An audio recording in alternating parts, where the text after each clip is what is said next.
Whoa, whoa, whoa. Welcome, one.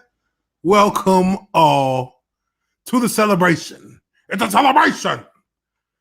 It is the 4,000 subscriber party. Appreciate everybody who's showing up.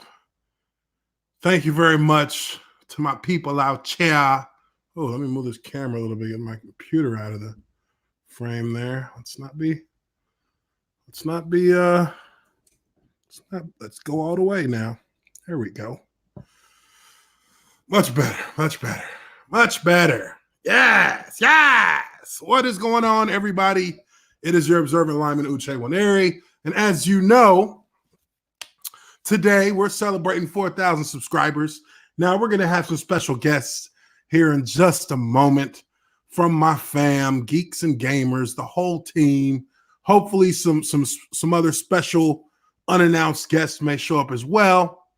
But I appreciate everybody coming out and showing some love, showing some support. It is going to be a fun little celebration. And as you can see back there behind me, this side, yeah.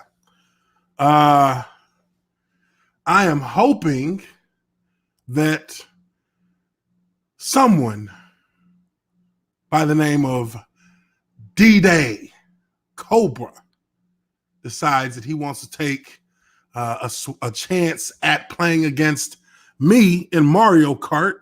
Matter of fact, I'm gonna put that Mario Kart game on in here in a minute. Right now, it's on Super Smash Brothers, which I'm not that good at that, but definitely appreciate everybody showing up. Appreciate Zach Grieg. I see you there, brother. I got somebody's bothering me on my phone.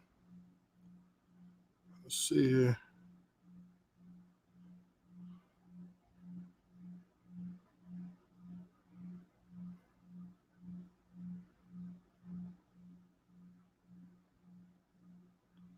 But yeah.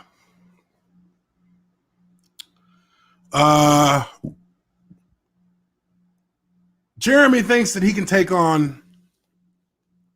me on in Mario Kart. We're going to find out about that tonight. I'm not necessarily sure how we're going to make that happen from a streaming standpoint. I don't know that we'll be able to unless you guys are able to kind of watch in while I play them on my, during this stream. But I'm not sure if we're going to go there with it.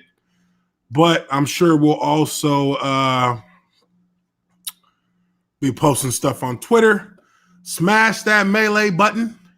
Hit them likes. Let's get them likes up there.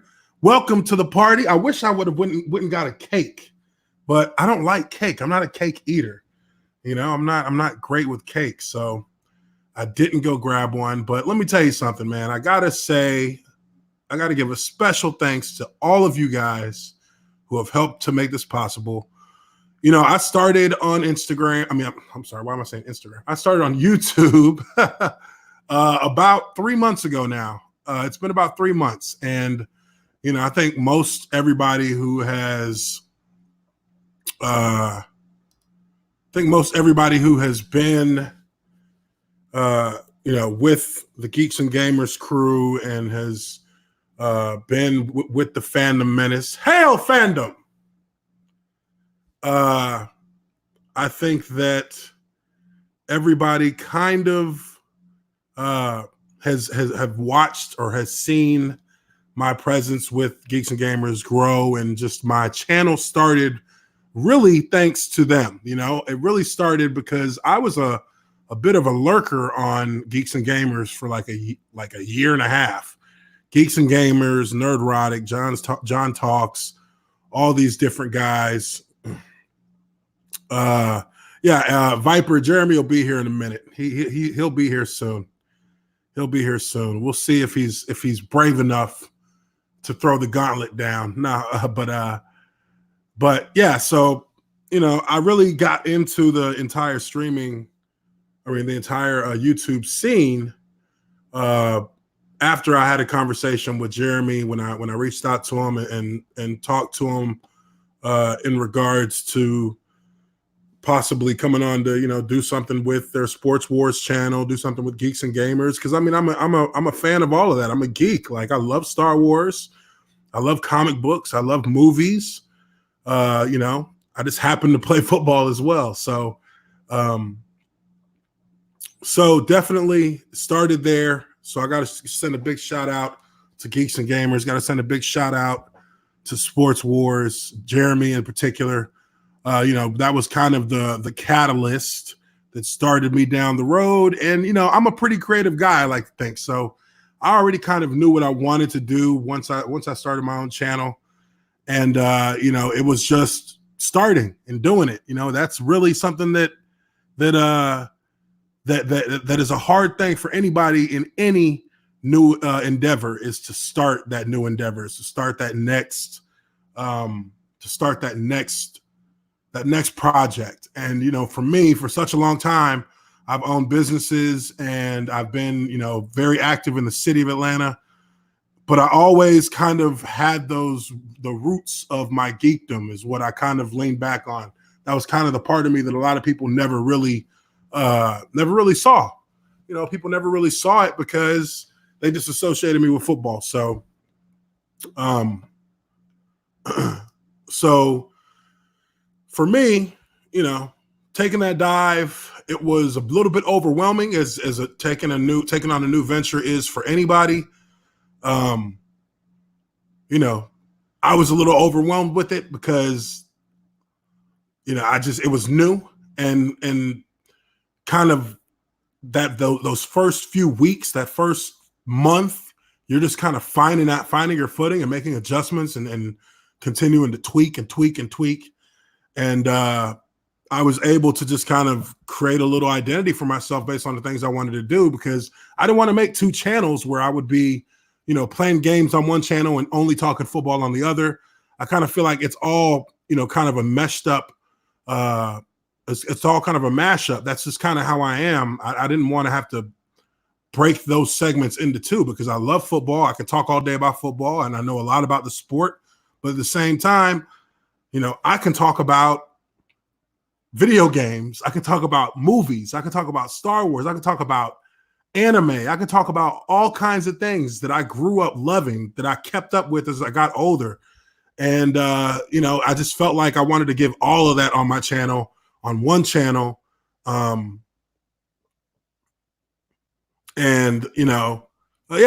you know exactly what I'm talking about, and for me, being able to just keep it to one channel. Look, this is what you're going to get. You're going to get, for the majority of the week, you're going to get football stories. You're going to get my takes on football. You're going to get my takes on, the games that are coming up, my takes on the headlines of sports stories of the week for mainly professional football. Sometimes I might dive into other things depending on how how my perspective is and what I can provide to the conversation. But I see RK's in the house. He's going to have to wait till this monologue is through. But no, I love RK Outpost, man. That Ryan's been an awesome guy as well. But I just felt like you're going to get that during the week, but at night, when the news cycle is over with and the nighttime comes, I'm going to play games because I love playing games. So that's kind of where I stood with how I wanted to develop my channel. And my channel is going to evolve even further as I continue to grow in support, as I continue to find new avenues to kind of express my my creative content. I'm going to get into more dissecting football from a professional standpoint, dissecting plays, dissecting how the game is actually played with film and stuff like that. And then also with gaming, I'm trying gaming and my geek side. I'm working on, I'm in the early stages of a project that's going to be, that's directly related to the Fandom Menace, and Stephen A. Walton, he's a guy that I'm working with on that project as well. Trying to get there's Midnight's Edge After Dark. What up, brother? But we're working on a Fandom Menace documentary, full-blown documentary, and that really spawned from the little mini documentary that I did for Geeks and Gamers. If you haven't seen that video, go check it out. It's the Fandom Menace Origins. But enough of that. Let me go ahead and bring in my man, RK Kinel. What is going on, brother? What's going on, man? How are you? There he is. I'm doing fantastic. 4,000. I'm not muted, am I? All right. 4,000 subs, man. That's incredible. So congratulations, dude. Hey, man. Appreciate it, brother. Appreciate it. Oh, appreciate you so much. Yeah, man. I was just kind of going on a little monologue there before I brought you into the stream, just kind of talking about how you guys were kind of the catalyst for me getting into the whole YouTube scene, and just kind of showing love in that respect. But everybody, welcome my boy Ryan Kinel from RK Outpost. Where's Jeremy at? Is he coming with I know he's got them bummy ass Patriots getting their heads stuffed in right now. Are they really? Yeah, they're getting. I think they're down. They were down 11 at halftime. I haven't watched the game since. But yeah, I just got done. I just got done with my stream here. I'll let you get that super chat. Lonnie Holcomb, thank you very much. Appreciate that. $2. Okay, let's get going for 5K. 5K all the way. 5K all the way. Let's do it. Somebody who's going to be on here tonight also just hit 5K. Mary. Ooh, Mary Mayhem. Where's she at? Yeah. She's restarting the computer, but Miss Sarcastic Nerds in the house. And Mason, Uche, and Ryan are the Master Snyder team. Killed it on Nerd Wars. Hell yeah, we did. We had the best episode that they ever had on that damn thing. I don't watch it. I can't say I watch it religiously or anything. No, but I don't either. It was definitely better than the one they had the week after. Yeah, I don't watch it really. I really don't. I never watched that much of Andy Signori's stuff before, but he's a good dude. Really enjoyed the time on the show. But I read comments, so I went into the comments section, and they were showing love. They were like, "This is the best one we've ever had." I'm like, "That's awesome." Buddy. I actually should probably do that because I have learned after you put so many videos on Geeks and Gamers, I was very obsessive about the comments at first, and like tried to reply to everyone, and like took them way too seriously sometimes. I realized that sometimes you just need to walk away. You can only. Yeah, because no one's gonna like everything you do, and you end up spending 99% of your attention on the 1% of the comments that are terrible. So yeah. So RC from NYC, been a long time supporter on the channel. Really appreciate that $5. What's up, Uche? What up, RK? Congrats on the milestone. Let's go. Let's go. That. That's right.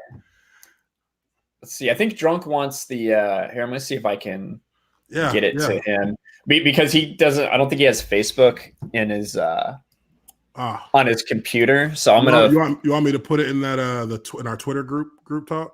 I got it right now. I already pulled it, so I'll give it to him. Dude, we got to talk.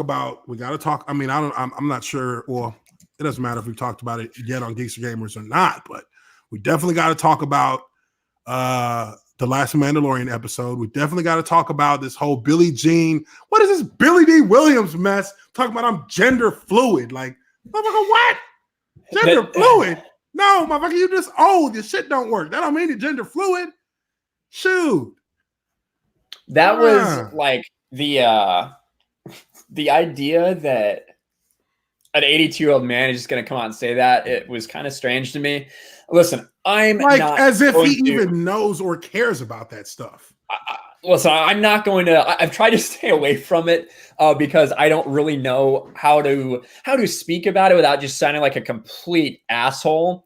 And at the same time, I also don't want to be the kind of guy who, if he's Drunk's in the back room, by the way, but I don't want to be attacking him on a day that he feels feminine. I don't want to attack women that way. So, I'd have to ask him what he's feeling like on that day before I do it. It's just kind of silly to me.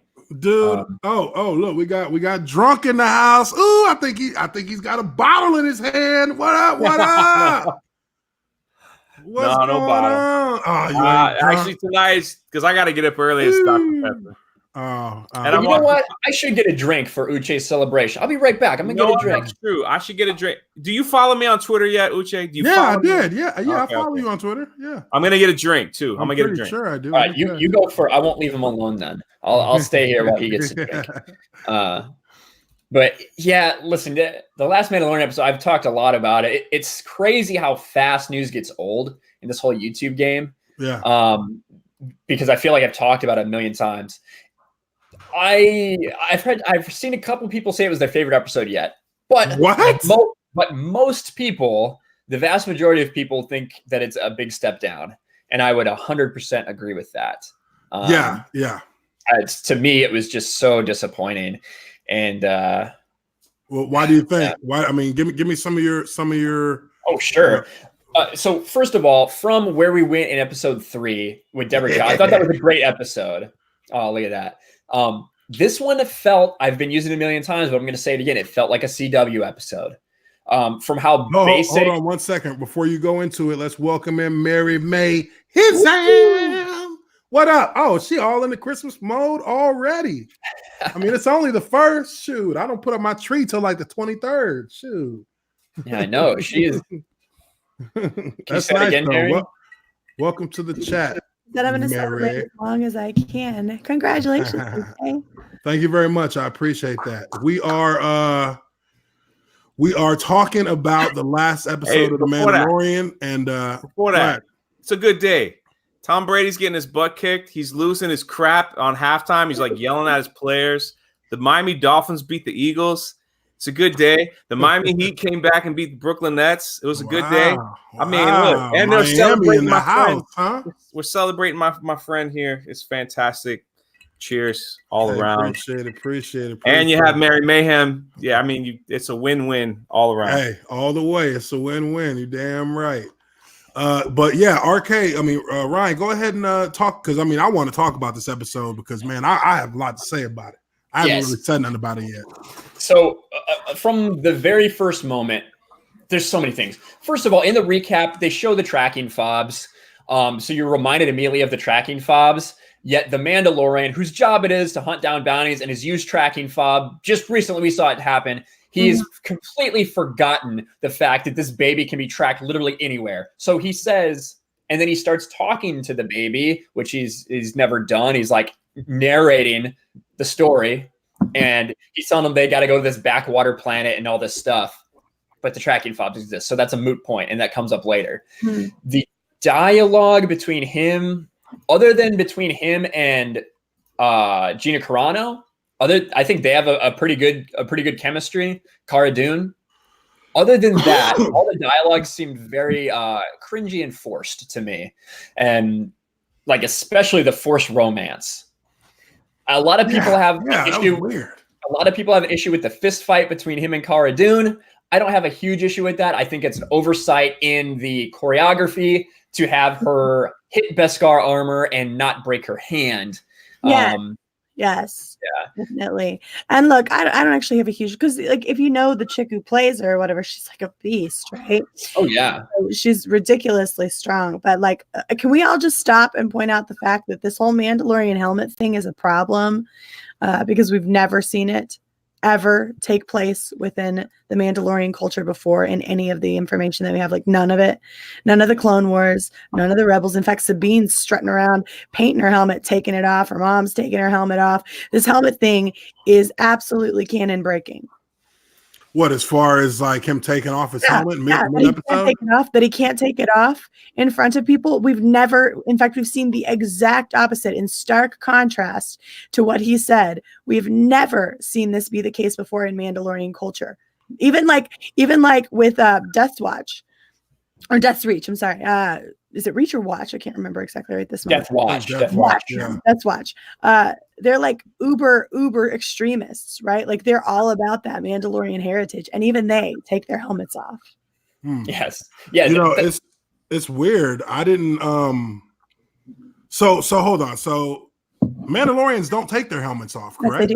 Yes, they do. Well, here's the thing. In canon or in EU? Because in canon. Well, canon in their own cartoon. In Dave Filoni's own cartoon, the show he made. Yeah, they take the helmet off all the time. All the freaking time. Yes. This is not a thing. Maybe I'm thinking of the Rebels? No, not the Rebels, the Raiders, the Sand Raiders. Oh, the Tuskens. The Tusken Raiders. Yeah, they don't take off their headgear. Right. And that's the thing. Even in the EU, Mandalorians, took their helmets off depending, and especially among others.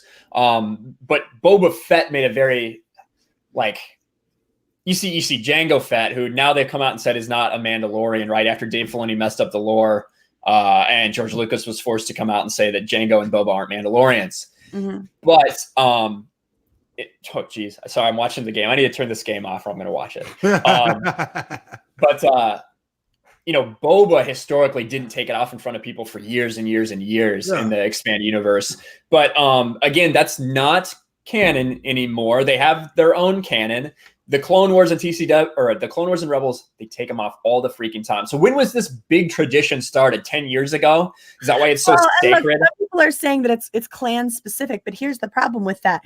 You never mentioned it. If that were the case, that could have been rectified with literally 3 words in the actual show, in my tribe.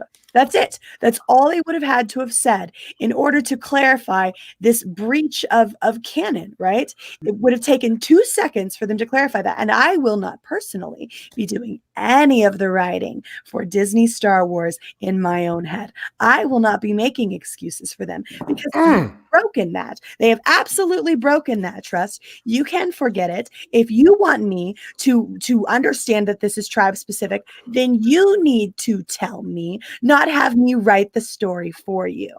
Your grace period is gone, Disney Star Wars. It's gone. So tell me, because this is in stark contrast to everything we have ever been shown. And you are telling me this is how it works now, despite you telling me not too long ago showing me that not too long ago that it worked a different way. Then if it works a different way for this tribe, you need to explain why. You have a job to do. Now do it. And Tom in chat, Midnight Edge After Dark, says you guys have to remember in comparison, no one watched Clone Wars.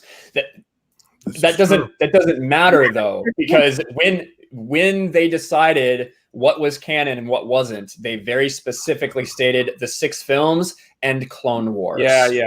So that's their canon, and Rebels has been produced. Mm-hmm. That is their canon. It's weird because I don't know why, but I've always, since the original trilogy, for some reason, I felt like the Mandalorians never took their helmets off, and that was part of their culture.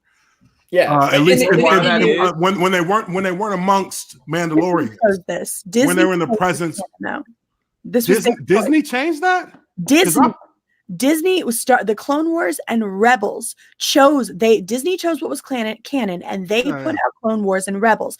This is what we see within their own canon sources, what they selected, what they created. So if these are the rules you want us to go by, then you need to play by them yourself. At bare minimum, respect them enough to give us 3 words of dialogue that can explain this in my tribe. That's all you had to say. I thought it came mainly, and I'm really answering to this comment from Angela's Trave, and I agree. At Midnight Edge After Dark, we don't know what might have happened that makes them keep them on now. And for me, I go back. Oh, whoa.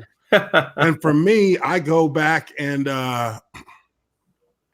when I think about that in particular, I think about the wars and the Old Republic battles that they had with the Jedi, and how those defeats humiliated them. Those defeats relegated their culture and their own civilization to, the bottom rung.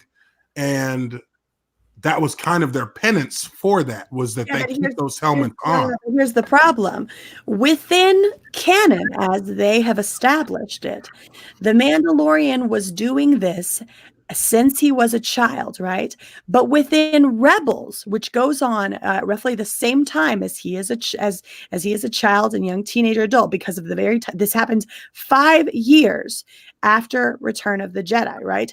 The timelines match up, so that this practice would have had to have been taking place at the same time as Sabine, prior to the fall of the Empire. So if they're doing this, the only explanation is it's tribal specific, because it overlaps with all of the stuff that we see with Rebels. And because of that overlap, you have only one out, and you didn't bother to give us 3 little words that would explain it. You didn't bother to do that. It's your canon. Handle your business. Don't be sloppy. Yeah, but George Lucas also never really specified what their actual tribal practices were as Mandalorians. Exactly.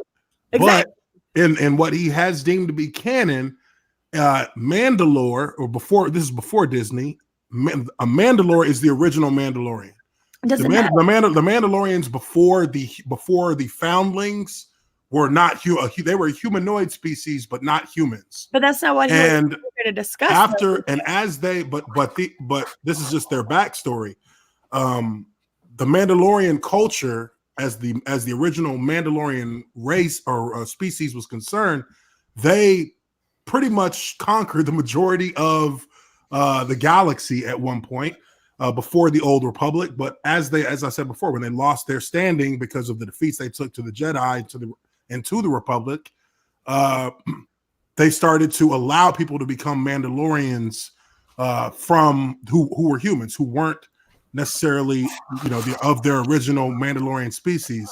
So with that moving forward, maybe that's where there is now like that gray area where they can wear their helmet, or they will wear their helmet when they're amongst strangers, but can take it off when they're amongst Mandalorians. But either way, I don't think it's significant enough, maybe in terms of not significant. They've centered the entire show around this. They don't center the entire show around specifically the helmet. You're right. It's around Baby Yoda. Yeah.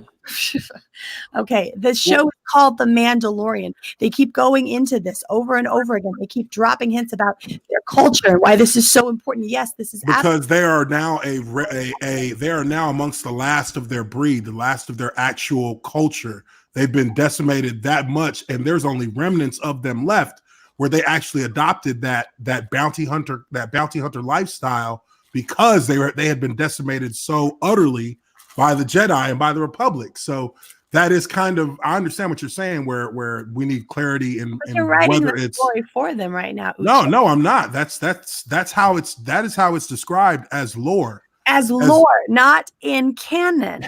Yes, that doesn't exist here. No, that is how it's described. The battles with the Jedi is canon. That's still canon. No, nothing from the expanded universe. That's not expanded universe. What are you talking about? Then? That's part of Star Wars comics that Disney and Marvel's Star Wars comics. The recent ones. Yeah. The Mandalorians were decimated by the Jedi. Last Flight. Those before that time, that era of the Republic. You're talking about the KOTOR Wars. Sorry, no, not the KOTOR Wars, but the Jedi actually they assaulted and destroyed most of their planet. Okay, but you have an overlap of time here where you have Sabine and her tribe taking off their helmets all over the place, and it's not an issue there. So you have an overlap here. And I'm not saying that it can't be that tribe.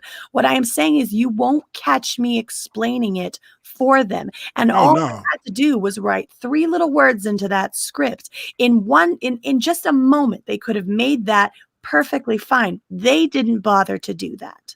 And look, I'm not saying that they won't. I'm just saying I'm not going to hold my No, I hear you. I also think that they haven't gotten to that yet, though, as well. They've been dropping little hints. Tried to get to the helmet thing, though. I mean, they literally just made a huge deal out of it. Well, I mean, Mando seems like he's a hardcore culturalists as far as like Sure you know they his tribe. His tribe is hardcore culturalists. That's They what sure do. I take from it. So But maybe that is where he sticks I want to personally to revisit that creed. this. I want to revisit this at the end of the season. And if we're sitting there at the end of the season and they've never bothered to elaborate on the fact that this is something specific to their culture, then it is in stark contrast to everything we've ever seen from Mandalorian culture. This would make them extremely unusual, extremely in stark contrast to everything within I gotta canon. research this. You got Either me way, motivated. Uche, listen, it I doesn't just even think it's a cool matter. show. It doesn't even matter because he literally says he can't take it off in front of anyone, and then he sits down in an open window and eats his fucking breakfast 10 feet away from the entire goddamn village. Now, So it if doesn't even matter. if you would have just said that, I would have. Yeah, we would have been done with that a minute ago because I was going to say that.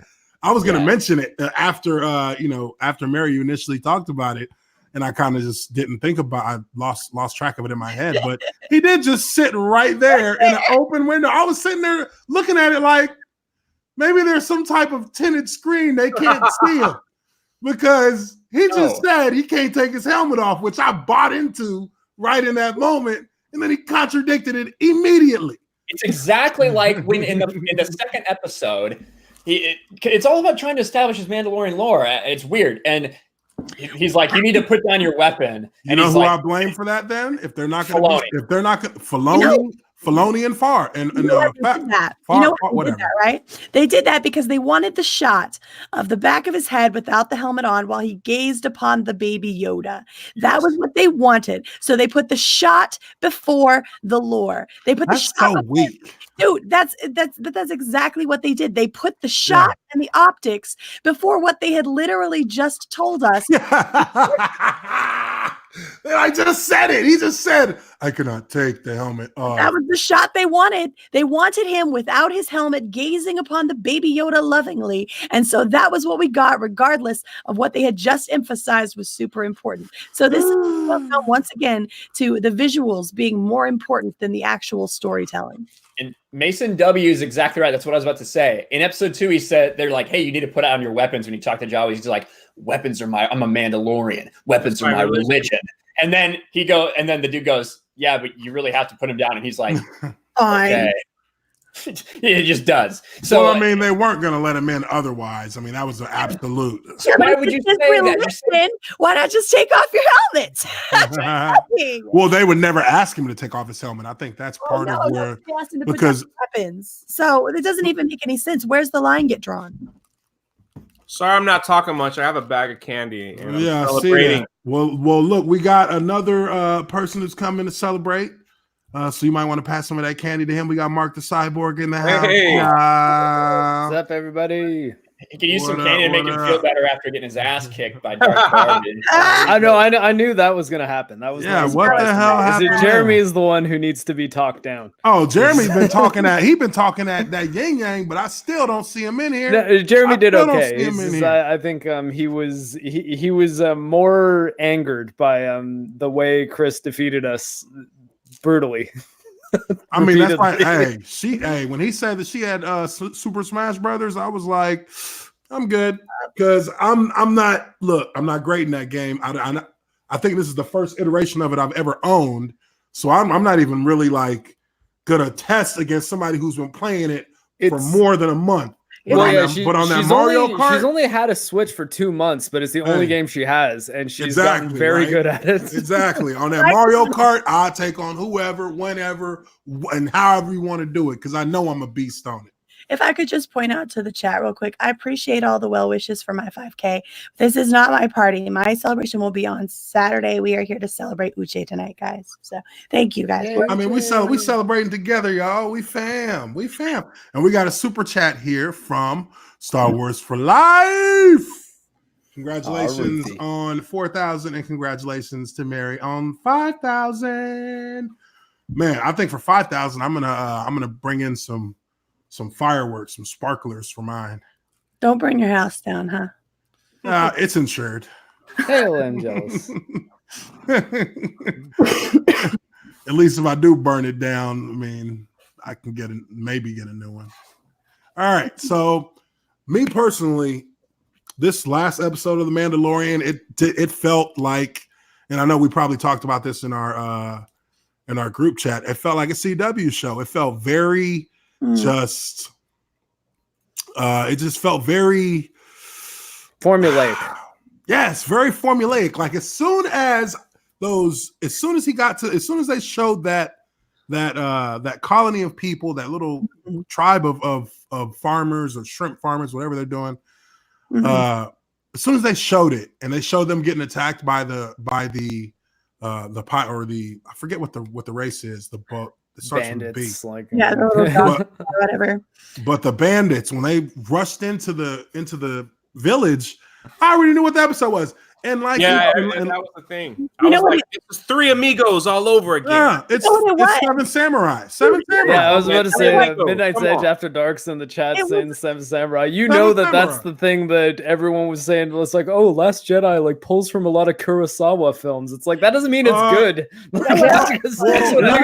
You pull ideas from a good the thing original doesn't mean idea it's of good. Star Wars. The Guys, original idea you know of what Star Wars is based on Hidden Fortress. those yeah. films. It's based on those films. So But- the concept of a samurai is converted into what we know as a Jedi. But The point I was trying to get to is just like I think like he had the LOL at the end of that, so I think he's doing it kind of tongue in cheek. But that's the thing that people use to explain when something is not executed well, but it's based on a thing that was. They'll just like, actually, this was an homage to this great film. It's like, yeah, okay, cool. But like that doesn't mean that the thing we were watching was executed as well as it could have been. Because I mean, I think that had they done the action scenes in this episode better, I think it could have been much better. I thought actually the last fight, I kind of dug. I know it's been a bit controversial, but the red eyes and the ATST I thought was kind of a cool image. But Gina Carano's fight scenes were very poor for what she's capable of.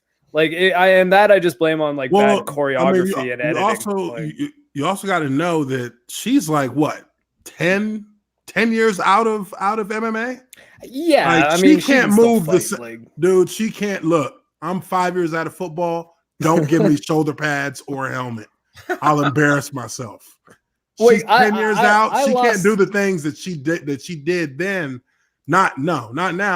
Her body's had too much time to be idle. Those joints loosen up. Things start to hurt. Shit, you don't even want to get on the ground like that no more, dude. If I fall down, I'm laying there. I mean, yeah, that's true. But like movie combat isn't the same as like MMA. And like I've done fight choreography and editing for fight scenes in the past myself. And you can make someone who has zero fight training look really good as long as you cut it right. And as long as they have a good enough handle on the choreography. And as long as the choreography is done in a way that suits what you're trying to achieve. And that choreography to me seemed lazy. It looked like a WWE match more than like the Raid or something, like a very well choreographed. Yeah, it did look like a WWE match. I'll give you that for sure. Yeah. I got a super chat here from Jeremy Griggs. Is a literal freaking god. Oh my goodness. Look at that face. Comes up in StreamYard. It says Jeremy Griggs is a literal freak. I got you. Jeremy is a god at Mario Kart. Well, clank. I'm about to bust him down to demigod once I get done with him because he ain't ever seen me play Mario Kart. I play Mario Kart against people who do it in competition, and I've beaten them. So I know I can beat Jeremy. I ain't worried about that. A literal freaking god? For real? No. Do you today? bleed? You will you beat me to it, you son of a bitch. Tell me, do you bleed? You will. And then, well, I think it was a lot better done when he says, I'm pretty sure I'm bleeding. I'm pretty sure I'm bleeding. Definitely Dude, bleeding. I almost got up and walked out the fucking theater. I'm not even gonna lie. I like got a little bit sick to my stomach when he did that. Because when he did it, his suit looked all bulgy, his face looked all fat, and he's laying on top of his cape. I'm like, God damn, Batman look like shit right now. I say he really looked like shit. Is this how Joss Whedon's gonna do my boy? He was killing motherfuckers last movie. And now look at him. Yeah, something's definitely bleeding. Oh, he looks so fat too in some of those shots. Yeah, he looked fat. They were reshoots from like after he went to rehab again. So he had chubby face and shit. I mean, shoot. Man, look, I don't care what nobody says. There's never the Batman and Batman v Superman is the best Batman there has ever been. Period. He's better than Bale. He's better than Keaton. He's better than West. You just got to remember when it is. You just got to remember when it is, right? It's a Batman who's been doing this for over 20 years. Over 20 years. Who is fed up. Nothing he's done has worked. Gotham is still shit. Gotham is still shit. He's lost one of his Robins. Everything is crumbling down around him, and he's jaded. While as Superman, this is an origin story for Superman. This is Superman Chapter 1, a Superman who is new to this world and doesn't know what's going on, doesn't know his powers, doesn't know his limits, doesn't know his history.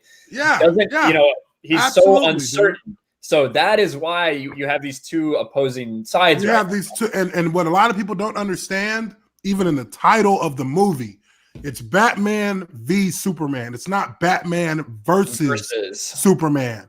V is specific. V is specific for a grievance against the other. Batman has a grievance against Superman. That's from lawyer jargon. That's lawyer talk. So it's Batman v Superman, not Batman versus Superman. And people saw the V and they ran with it. And there was, that's kind of what started the whole. Yeah, we're okay. We're not gonna go there because I was about to get into it. Anyways, Jeremy gets back in here. I'm sure that argument. Listen, Uche, congratulations. I gotta go to bed, man. Hey, appreciate you coming out, brother. I work at 4 a.m., so I gotta get you some rest. I gotta get some sleep, but I want to congratulate you. Thank you very much. 5,000 around the corner should be no problem. Thank you, brother. I appreciate you very much. Thanks for the follow on Twitter.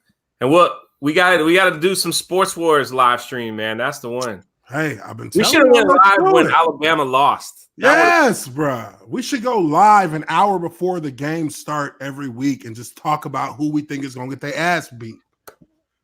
Because if we would have got to do that and talk about Bama versus Auburn, I would have been roasting on Jeremy, and then he would have been talking that shit like, yeah. Well, roll tide. I'm like, okay, bet. And by the end of the game, you see how I got him. He don't even want to come on there and chat no more. That's how I got him. Shit, Jeremy over there like, I ain't never coming into the chat after Alabama lost because I know Uche gonna be in there roasting my ass. I mean, as soon as it hit all zeros, I was like, yeah. I know. I saw. Yeah, buddy. Uche was like, where you at? Where you at? You know what I mean? He was over there. I could, when you can feel the heat through the phone, like he's so pissed. Look at him. He started texting and then he stopped. And I was like, yes, got him. Drop another GIF. Doop, doop, doop. GIF. And then he started typing. Then he started talking about Purdue. I'm like, don't talk about Purdue. Whatever we didn't lose the open bucket. Yeah. We did. But hey, much love to you, brother. It's good to know you. Hey, brother, appreciate you, man. Oh, I like that. Ooh, that's sexy. You like that? Why do you have so many copies? Why do you have so many copies? I got one. Mine is one so that it's easy for me to walk in between rooms masturbating while I watch them all. I mean, I like Gal Gadot too, but. No, I'm masturbating. No, it ain't Gal Gadot. To Batman and Superman. You know what I mean? Because they were $4 on Black Friday at Best Buy. So I'm gonna do some giveaways on the channel, I think. Yeah. You know what's crazy? You know what's crazy about that movie? Because when you look at the prices of movies, especially Blu-ray or 4Ks, like certain movies drop in price fairly quickly. Oh yeah. BVS Ultimate Edition, every time I see it for the 4K version, it's always $23 or $24. Always. It never drops. Because I think it's a high in demand movie, honestly. It became the best-selling Blu-ray of all time when it happened. It's since been surpassed by a couple things, including Force Awakens, unfortunately. But I mean, it was huge at the time. And but for $4, it's a great deal. RC from NYC, yay. But yeah, so that's just kind of my thing. I mess with Jeremy when it comes to Bama because I know how much he loves Bama. And whenever he talks about Purdue, and my thing is when anybody talks about Purdue in a negative light, I can trump everything that anybody has to say about Purdue in a negative light in an instant. We put the first man on the moon. Well, yeah, that's true, but did you score a touchdown? We put the first man on the moon. The grass that those football players are playing on, the grass that they were playing on, we created it. The turf. That's true. The engineering department at Purdue is second to none. We created the grass that you played the game on. We made money just because you played today. And then that's it. RC from NYC, boiler up, hammer down, baby. That's right. You're damn right. You're damn right, brother. But that doesn't change the fact that we're not going to a bowl this year. So, hey, I'm actually happy about that because I am going to be meeting with their athletic director about consulting with them this off season because you're glad that they were bad so that you get a job there. Oh, I get to get paid to make them better. Hell yeah. I'll take that all day, every day. Nice. Yeah, that's awesome, man. I would love to, if that happens, I would love to coordinate a trip home to go into a game with you sometime, man. That'd be really cool. Hell yeah, man, for sure. Absolutely. What was that? Dude. This is really random. What is it? You know the place on campus where you can stand in the middle and like speak a whisper and you can hear it everywhere because of how it was constructed. You know what I'm talking about? You're talking about where the shoot, man. Hey, now that I'm thinking, my bad. This is my ADD kicking in. Midnight Sedge, man. Why don't you jump in this stream with us? Somebody send him a. I'll get it to him. Bring him in here, man. Shoot, I'm like sitting here seeing him all up in the chats. I'm like, what you doing in the chats? Get in this thing. Thomas disagreed with almost everything I've said tonight, so let's just bring him on. But dude, you're talking about where the bell tower is, where the fountain is. There are a lot of like central spots on campus. Last time I went back there, dude, the fucking campus is so huge. And I mean, our campus was huge when I went there. I went there 2002 to 2006. And I mean, we had 40,000 students then. And I think we have like nearly double that now. Shoot, it's stupid. And they're all like foreign exchange students. Like half of our campus is Asians and Middle Eastern. That's half of our campus. And when I was going there, it was probably like a third, a little bit under a third, maybe a quarter. But, you know, Purdue is one of the top engineering schools I think we're second only to MIT as far as engineering goes. Yeah, I believe so. Yeah, it's incredible. And, you know, what we're going to lose the chat talking about this, but what was your, like, did you have higher standards you felt like for grades than say like, you know, other places like IU or, you know, Iowa or Ohio State or any of these other places in the Big Ten? Shit, what? Dude, look, my entire freshman class was on academic probation after our first semester because we didn't go to class. Because we were just like, we were all like redshirted. So we were like, shit, we're going to go party every night. And, but the university don't play. I mean, there were a couple players who failed out, like, and maybe at other schools they wouldn't have. We didn't get no leeway from our professors. They didn't give a damn that we play sports. They didn't care. They did not care. Bill Stevens, what's up, man? How you doing? Appreciate you. Thank you very much. Again, everybody, this is my celebration of 4,000 subscribers. I appreciate everybody who's in the chat. We got a little sidetrack there with our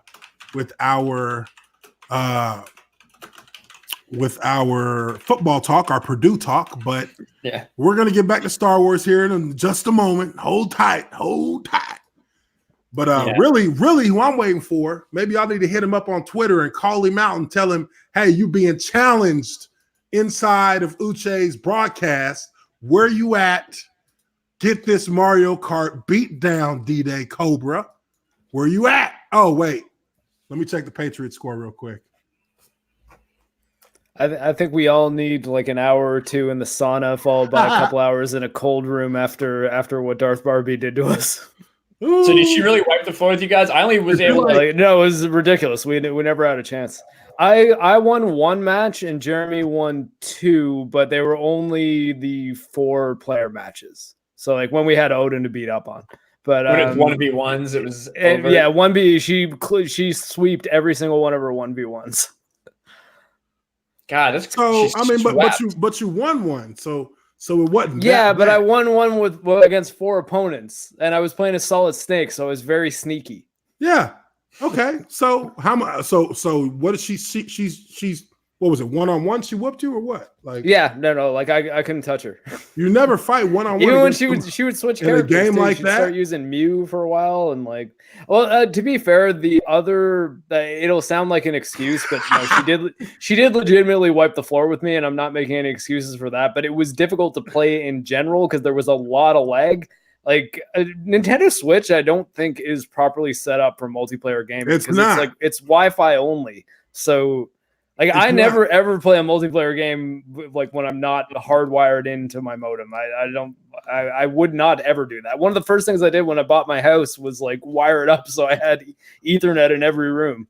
Or like every room that there's like a computer. All right. We got Midnight's Edge After Dark in the chat. Tom, what up? Hello, good sir. It's been way too long. It has, man. I'm good, man. How you been? Hanging in there as best I can. I'm surprised Ryan sent me this link, considering I have disagreed with everything that man says. Because I secretly hate him because he's so pretty.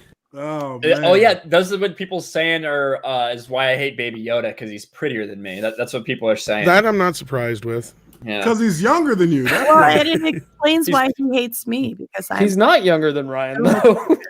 That was a joke. I like how Mark just totally cocked Mary's joke right there. Oh, but, that's sorry. Right, yeah, that might have been a delay thing. Sorry, Mary. Were you making so the same joke? I was just saying it's probably why Ryan hates me, because I'm so much prettier than him. Congratulations, Uche. Before we get wrapped up into something, I just want to say that right away. Thank you, brother. Thank you. I appreciate it. It happened quickly. Now that I think about it, I've only been with the channel for 3 months, and I mean it's still small. I mean, not anywhere close to like. Hey, don't take that away from yourself. Yeah, but I'm enjoying it. It's neat to see how my channel's kind of progressed. Because it's outside of necessarily what everybody else in the Fandom Menace is doing. I'm mainly dealing with football, but I'm football in the same vein as Geeks and Gamers. I'm responding to things and trends that I see that I don't like with how football is evolving and the stories that come with it. But so it's it has that same vibe, just on a different topic. But it's been neat to see like channel growth, like to see the view count start to jump and spike like with each video that I drop, and I've kind of gotten my schedule down and I know how many videos I'm going to drop a day. And, it's been nice. And I mean, Jeremy was telling me and a couple of other of the team have been telling me that, once you see it and you start to see your channel kind of turn that corner and start making these little jumps, it's amazing. And they didn't lie. It's the truth. So I'm enjoying it. Well, that's the best thing about it is you have a unique perspective. And that's one thing I always say. These guys probably have heard me say this a million times about getting into YouTube, and people ask is the best thing you can have is unique perspective or doing something that nobody else is doing. And that's the best part is you do have that. I don't know any other NFL people on here who got YouTube channels like you. So that's like one unique thing you have going for you already. And, guys like Jeremy can only get you so far. The rest is on you. And you've shown that you can, just like Mary and Ryan and Mark, it just that extra oomph is on you and you got it. So that's all that matters. And I mean, I pop in and listen to you quite often. So yeah. No, I appreciate it, man. And I always, like I said before, for almost 2 years, I was watching you guys' channels and just watching. I mean, I'd take a 8-hour drive and I'd be going from Geeks and Gamers to Nerdrotics to Midnight's Edge to to John Talks to everything in between, and it was it was cool to see how you guys operated, and now to being like y'all think about like, oh, you're in a stream with an NFL player, but I'm like, shoot, I'm in the stream with Midnight's Edge. I knew that when I jumped in on the first one. I was like, I know exactly about Midnight's Edge, know exactly about Nerdrotics, know exactly about all these channels that I've been listening to for 2 years, and I'm hyped when I'm getting in the chat with y'all. So it's kind of me out being a little bit of a fish out of water, and looking at the bigger and more popular and well-known voices who are already here, and I think that's awesome. You know what I love about you, Uche, is that and I think I've been on with you 4 or 5 times probably at this point, right? Mm-hmm. And every time I get on a stream with you, you and I argue about something, but every time we always walk away just super civil, and you've been so sweet to me. You're trying to send me that stuff the other day, like, hey, I'll walk you through it. You're being really wonderful about it. I can't remember a conversation that you and I have had, at least in terms of on stream, that we haven't argued over something, and you're still so damn sweet to me. So I just love it about you. You're such a nice, easygoing guy. It's fantastic. Well, I appreciate that. Thank you. And same to you. I mean, for me, I like having a good time. I like having a good debate. I've always liked having good debates with people about things, but at the end of the day, it's really just having fun, like having a lively conversation. I mean, that doesn't change how I look at anybody just because we got different perspectives. I don't, that should be the least of our worries about that. But I have a good time with all of you guys, and that's really the thing that's been such a big motivation for me, and just continuing to just press forward and do what I can, take my time with things. Every time I do a Geeks and Gamers video, I want to take my time with it. That's why sometimes I'll be like, yeah, I'm going to upload it today. And then I upload it 2 days later. Like, you kill those things, though. You edit the shit out of them. They look fantastic. I just get on a camera and shout at shit. Yeah. Not to interrupt Mary, I got to say, I watched your Fandom Menace thing you posted, man. You are amazing at editing, and that's coming from me. And I've been doing this stuff for years, man. So yeah, no, I appreciate it, man. I put every bit of patience I could into that video because I love Star Wars, and I'm totally relate to the narrative, or the perspective that we all have on how the brand has kind of been, how it's been fumbled around, and just the story of the Fandom Menace to me is, it's the story of every person who's loved Star Wars, and I wanted to kind of respect that and take my time with it. And Uche, Jeremy's here. Oh, there he is. Oh, and look at that bright, nice Bama sweater. It's the man, the myth, the legend, D-Day Cobra. Welcome to the chat, brother. What's up, black folks, or at least one black person? I'm black. How do you do, fellow blacks?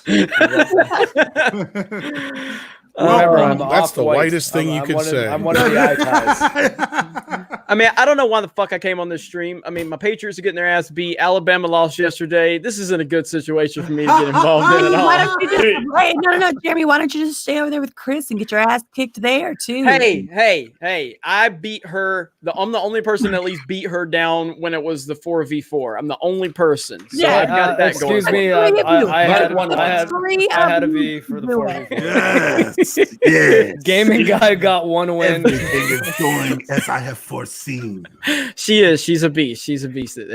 So she's good. Jeremy, did you just see that last touchdown? Is that what you decided I'm to fucking hop on? I'm fucking watching it right now. Yeah, Hopkins running the option. They just running random plays on the Patriots now. Disrespect. Oh. The mobile quarterbacks, they're having a tough time this year with those. They sure are, ain't they? I mean, this is the worst. It's like I told Uche last week, and he didn't want to fucking listen to me. It's the worst Patriots offense I've ever seen, and it has nothing to do with the weather. It's got to do with we got a bunch of receivers that were back boys at like Winn-Dixie and Walmart yesterday. Yeah, Like, but he's always had those kind of yeah, no, this is next level. I mean, like Stephen A said it best. I mean, he said, dude, like Antonio Brown is like facing sexual assault and threatening women assault charges, and Tom Brady's like, yo, stay at my house, bro. Like, I need you stay at my house. That's how bad Brady live needs with me. a competent receiver right now. But anyway, hey, for real, congratulations, Uche, 4,000, man. Man, kicking ass and taking names. So I'm happy for you. No, thanks, man. And I've already said it to these guys. I said it earlier in the show. I'm doing this really because at the end of the day, it was me watching you guys for such a long time, and then finally deciding, hey, let me hit up Jeremy from Geeks and Gamers, and let me, see if I can make this dive into this whole YouTube thing, and see where it takes me. And really, that was the motivation. And from there, I just kind of, rolled with the waves and rolled with the punches. And I mean, Geeks and Gamers and the whole Fandom Menace community has a ton to do with that. So I appreciate every one of y'all. Right on, man. And I have a personal congratulations from someone I just got off the phone with. Jesse Milestone told me to personally congratulate you, Uche. So Mindless Entertainment. I did tell her. I told her she would jump on if she wanted to, but she's with family and she's hanging out with Jeff. So they're in Philly right now. But she did send her congratulations to you. Cool. Wait, is this a new Jeremy account? Jeremy Griggs is a literal freaking god. Yeah, I saw him. What's funny is when it popped up on the Streamlabs for one of the chats, it said it cut it off at freak and then put an ellipsis, so it just said Jeremy Griggs is a literal freak. That popped up in my chat today. We saw a lot of new accounts. Dude, they did a good job with the avatar, man. I was just gonna say that's a great Photoshop job. Actually, that's a good job. That's amazing. Yeah. I'm trying to take a good picture of this because that's good stuff right there. I'm putting that. Yeah. I mean, not that I ever like to talk about myself. We all stop stroking Jeremy's ego. It's very, very uncomfortable. No, when I pulled that up on the chat earlier, that was what jumped out, was how good the damn avatar was. I was like, wow, that's a nice little profile pic. Actually did a good job matching the giving the head a little bit of size, but not and too shade much size. And all that good. Yeah. But so yeah, we talked about that Mandalorian. I did see that that TV spot for Rise of Skywalker just a little while ago. Which one? They released like 8 a fucking day. I don't have any clue what we're even talking about anymore. Is this the one where will be the last word? Where they do mind tricks? What are we talking about? Because it's the one where Sidious is talking about this will be the last word in the story of Skywalker. Yeah, I don't care anymore. Dude, why is that even a line? Why? I think that goes with the leak that many of us reported on, where the quote-unquote Rise of Skywalker is actually them broadcasting literally the story of Luke Skywalker over the Imperial Network or some crap. The HoloNet? Yeah, or whatever it is. Yeah. Oh god. I have a recent funny story about that I was talking to people, like someone was like, yeah, but like how cool is it that the Broom Boy learned his thing because the legend of Luke Skywalker spread at the end of Last Jedi. This is me talking to a Last Jedi defender. And I'm just like, yeah, but like no one in the Resistance saw it. He's like, yeah, it's even cooler because it's the First Order guys that must have started spreading the legend. I was like, how does that make any sense? Why would they do that? Or like, hey, Kylo went down and then he fought with a dude that disappeared. Let's spread this legend. It's like there's nothing to tell. Like nothing happened. You know what's crazy to me? What's crazy to me about Star Wars right now, and how they're trying to wrap this thing up with Rise of Skywalker is, do these people realize it's only been 30 years? Yeah. I know, right? I've entirely forgotten about Desert Storm. It's only been 30 years. Like, how do you? I hear tell that there was a George H.W. Bush. Yeah. Have you heard of that? Have you heard of the legend of John F. Kennedy the Wise? Yeah, it's Kennedy's way that, longer. you know what, Uche, you really need to make a video for Geeks and Gamers about that, about the fact that they're acting like this was like 500 years ago. Yes, dude. It's I'm 30 like, fucking years. And they didn't do a good job establishing in either The Force Awakens or The Last Jedi yet that perhaps maybe, just maybe, after the First Order started taking control again, that they did this like mandate that everybody keep pushing this idea that in concept that Jedi aren't real and Luke Skywalker was just a figment of the rebellion's imagination. No, because But it's really difficult, like you just said, Mary, at 30 years out to get anybody to believe something like that after they've pretty much lived through the destruction of 2 Death Stars. And the Republic were the ones in power. That means the Republic used propaganda to try to the Republic is trying to bury the Jedi? Exactly. None of it makes sense. So no, I'm not trying to defend it in any way. What I'm trying to get around to is they didn't even do a good job of trying to push this narrative, because then it would go with the idea of why they would want to broadcast the story of Luke Skywalker to, you know, squash the idea that this guy is just a legend. But it takes a long time for something like that to happen. I mean, I get it. This is a much vaster, wider, you know, wide galaxy, and it's not like Earth to where news travels fast, but still. You know, people know who Darth Vader is. If they heard that he had some rando kid that showed up that was illegitimate and started to screw shit up for him, don't you think that'd be headline news everywhere? Well, Yeah. Yeah. it has hyperspace, right? Like in a galaxy where you can literally just jump from one planet to the next, there is absolutely no excuse for something like this to not be completely and utterly common knowledge to everybody. Even on the Outer Rim, they still talk about stuff like that. They still get news and information. So it doesn't make any damn sense, because we still have full understanding of something like freaking World War II that we're talking about, like was not even 100 years ago at this point, right? But like, think about this though. World War II was what, 90 years ago or so? Like 80, yeah. Yeah, like 90. How many people under 35 can let's bring it down. How many people under 25 can you ask about who was involved in World War II and who were the major players in World War II? What countries were the major countries in World War II? Yeah, but that's when did it start and when did it end? There's a good percentage who have no fucking idea. Uche's making a very good point, but to Mary's defense, the education system is so bad now. There are people who don't want to teach this in school because it's depressing. It's like, no, I'm sorry though, but like history is depressing. Yeah, I even have a hard time considering at least most of it happened in secrecy, because I have a hard time believing at some point Luke Skywalker didn't run into somebody going, Skywalker, ain't that crazy? Ain't that the crazy psycho that killed a bunch of kids and turned into that weirdo in a mask or something like that to him at some point in his life? Yeah. Or hey, isn't that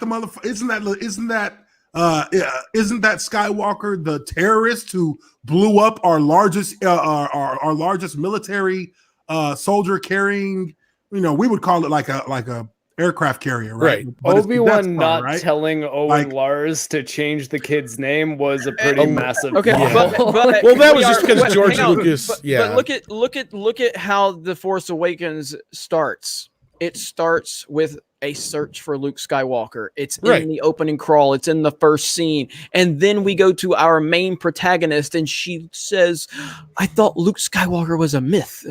It's like you've already established that Luke Skywalker is still massively relevant in this universe 30 years later. He's an actual figure. He's a war hero.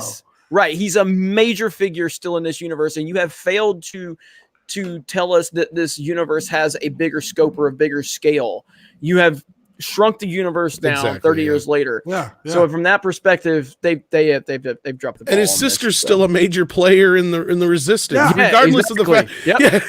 Yep. And at some point, she was in the Senate. Yeah, exactly. The name Skywalker is like the name Kennedy. Now, granted, she may not have ever let anybody know that she was a Skywalker. I can understand that. It doesn't matter. They're all well aware that she exists, and she's well aware that he exists. Right. She's not going to let something permeate that. Yeah, it's just a rumor. That brought down Darth Vader. He is the hero that brought down Emperor Palpatine. He is the reason the reason that everything went down the way that it did. There is no way that he fades into obscurity in 30 years. Like, what? That's not it'd even be a like generation. It'd be like if everybody forgot who Patton was. Really, I mean, that's the best what I was example. just about to say. Most people have brought up. Just about to say that. It's like whether or not you know when World War II ended or began. You know, you remember Pearl Harbor, you remember Patton. So Pearl Harbor is the equivalent of the blowing up of the Death Star in a way, kind of like that's the kind of effect it would have had across the galaxy. Exactly. And you know, and so on. So yeah, it is really kind of, and it goes just right back to the fact that they're trying to erase all of our favorite classic characters is what it boils down to. It's ridiculous. But you know, even if you're trying to be fair to them and say, you know, maybe they're not trying to destroy the characters. Well, did y'all do any kind of planning then? Because 30 years is not a generation. It's not even one generation. So you would have to have not even considered the fact that, okay, you wanted to keep Luke Skywalker in the story. So you don't want to go too far out. But in order to make him a myth, he has to have been long gone. So if they were going to start this sequel trilogy, they should have started it 200, 300, 400 years later. And then maybe you can say, "Hi, I thought Luke Skywalker was a myth. I thought that was the story." I'm going to one-up you in their own movies, Uche. Remember when Luke was about to kill his nephew? He had just been training Jedi within the last few years. Yeah, within at least the last 10 years. Because there's no way that, he's that much older when he becomes Kylo Ben than he was laying in the bed looking up at his uncle like, are you going to molest me or kill me? Which one first? You know, it's like, oh, man. It's just like, you're 100% correct. You're 100% correct. There's no reason for everybody not to have because he was rounding up kids, right? He was rounding up force sensitive. As bad as that sounds, yes. Here's Luke out in his little white van. Hey, kid, you want some candy? I'll train you to be a Jedi. I mean, like, what's that count? Jeremy is so goddamn predictable. Goddamn. Ooh, look at this. Joker has passed The Last Jedi at the international box Boom. office. Boom. Wow. Hey, I got to mute for a minute. I'll be right back. That's insane. That is insane. Nice. Wow.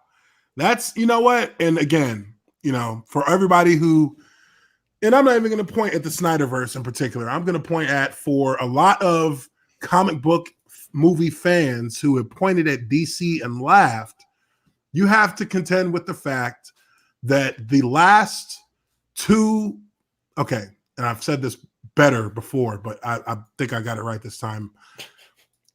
DC has the only comic book character that has changed the comic book movie industry in each of his appearance, or at two times with the same character. So The Dark Knight changed how comic book movies were thought of and changed how comic book movies from that point on were made. There was a post-Dark Knight comic book movie world.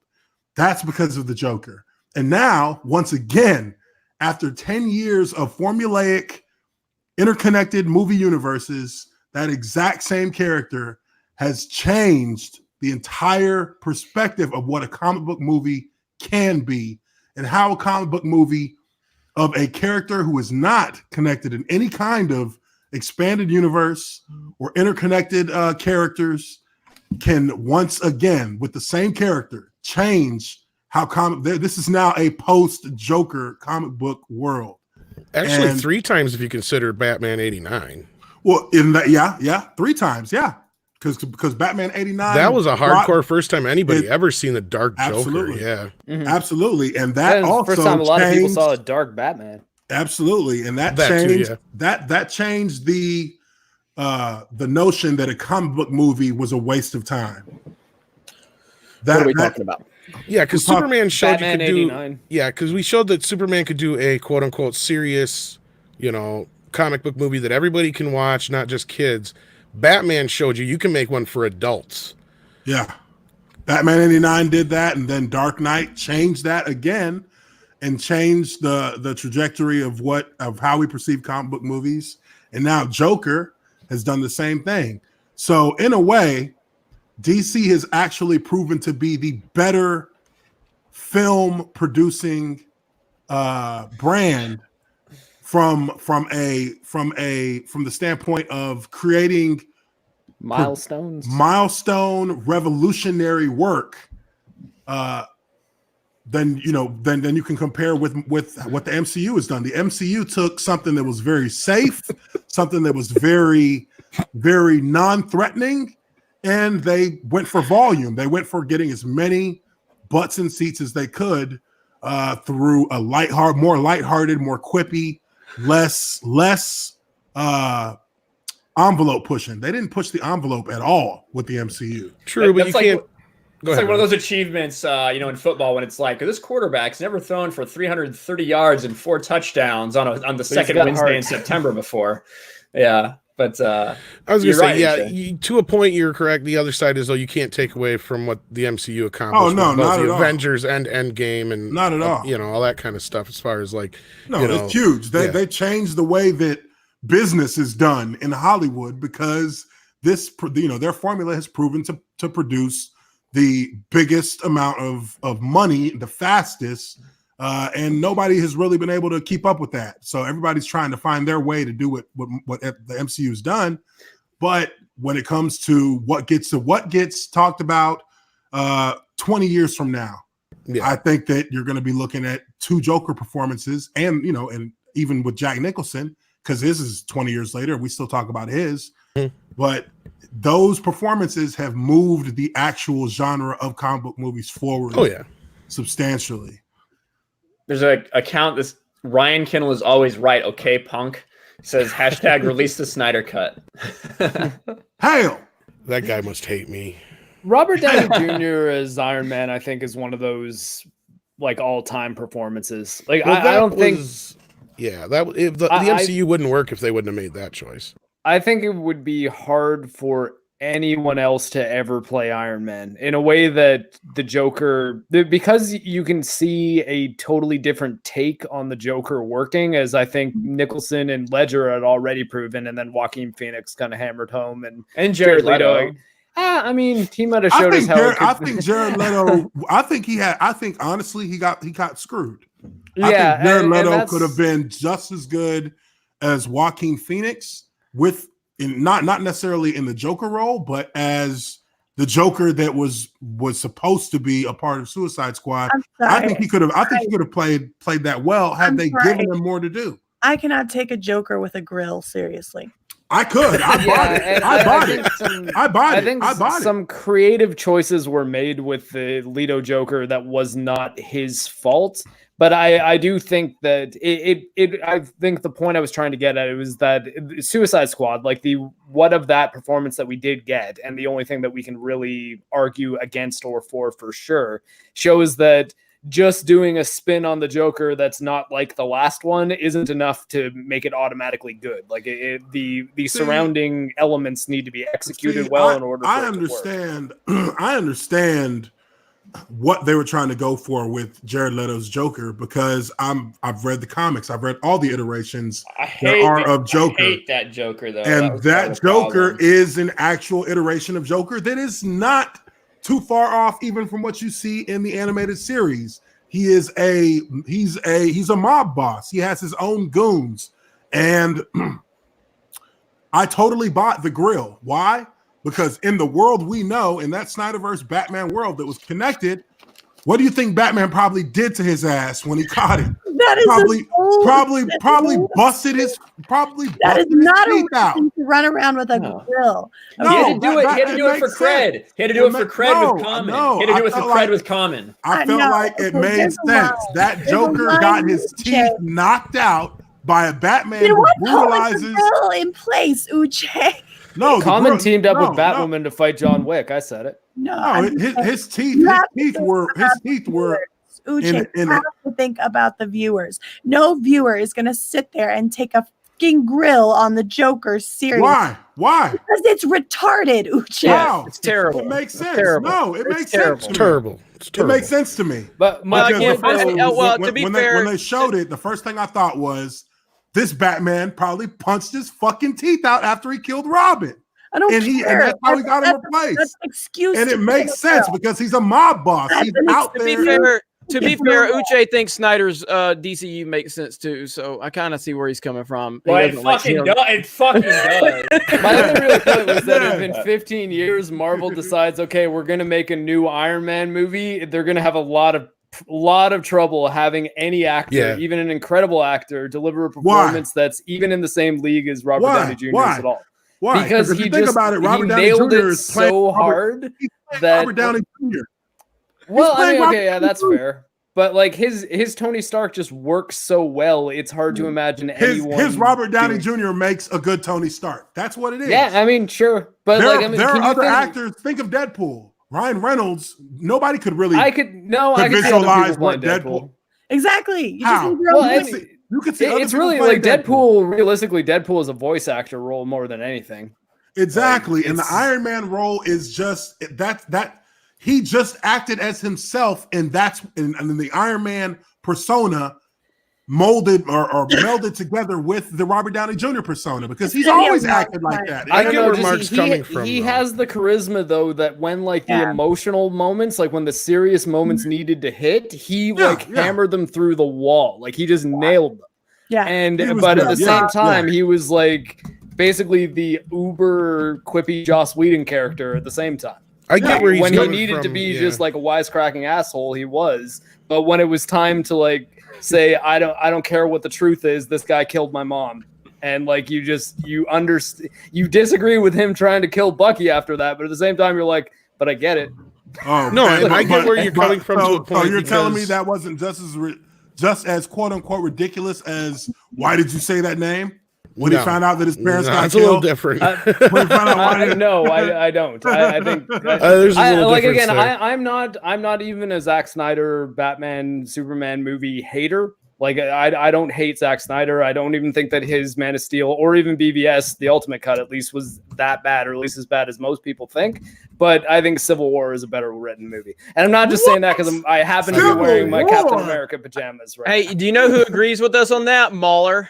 So I agree on that too. Fight where nobody fucking hit anybody. That's nothing to do with. Wait a minute. That's nothing to do with the writing. That has nothing to do with the writing. Dude, the writing is what? The writing is basically a spinoff of what the X-Men deal with throughout every storyline that they have. So me and Uche are kind of on the same thing. Like we're comic book fans. We really like seeing the iteration like played out. So that's why we appreciate some of the stuff that Zach did, based on different comic book. Hey, listen to me for a second. Yeah, if you don't know the comics, don't open your mouth about none of this shit. So if somebody knows the comics, does that mean their opinion is more valid? So so what's the point of qualifying that? Why don't you fucking listen to me? This is what a Snyder fan does. Listen to me. I have read Civil War, and the Civil War movie was a bad adaptation of it. But terrible adaptation. Yes, and Captain America was supposed to be fucking dead at the end of that movie.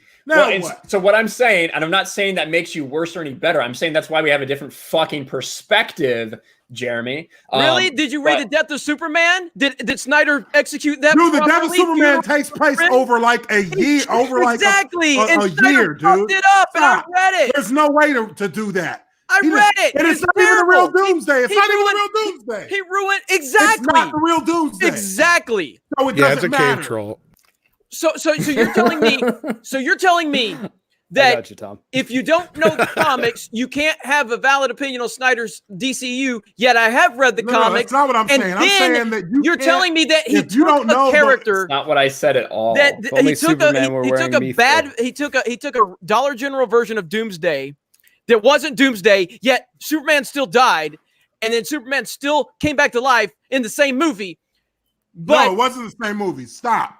Superman never died in the comic book. He was in a coma. He never died. Hold on. You said you never came back in the movie? He didn't come back in the same movie. He was in a coma. Yeah, Superman never died.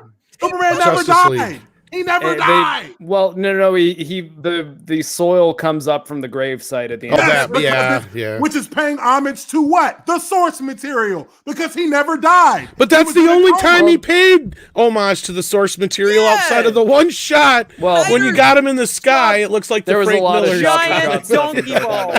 Also. What? Sorry, I had to say that. Snyder is terrible. What? Yes.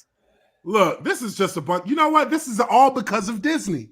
because you know what Disney did. What the fuck?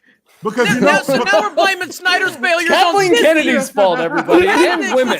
Classic Snyder No, hear me out. fanboy. Somebody Hear me please out. clip Warner this out Brothers' for me. fault. Hear me It's out. Disney's Oh, fault. my bad. My Cancel bad. Jeremy. It's kidding, his fault. Hear It's me out. everybody's fault but Zack Snyder. Hear me Every out. fucking Hear time. me out. Hear me out. Hear me out. I just had this revelation just now. Mary, I'm just kidding. I'm over here dying. I got muted. Look, hey, Ryan already knows Hear if me you're out. on Hear if me you're out. if you're Hold if on, you're hold on with Uche, if you don't scream and get your word in, you're never gonna speak.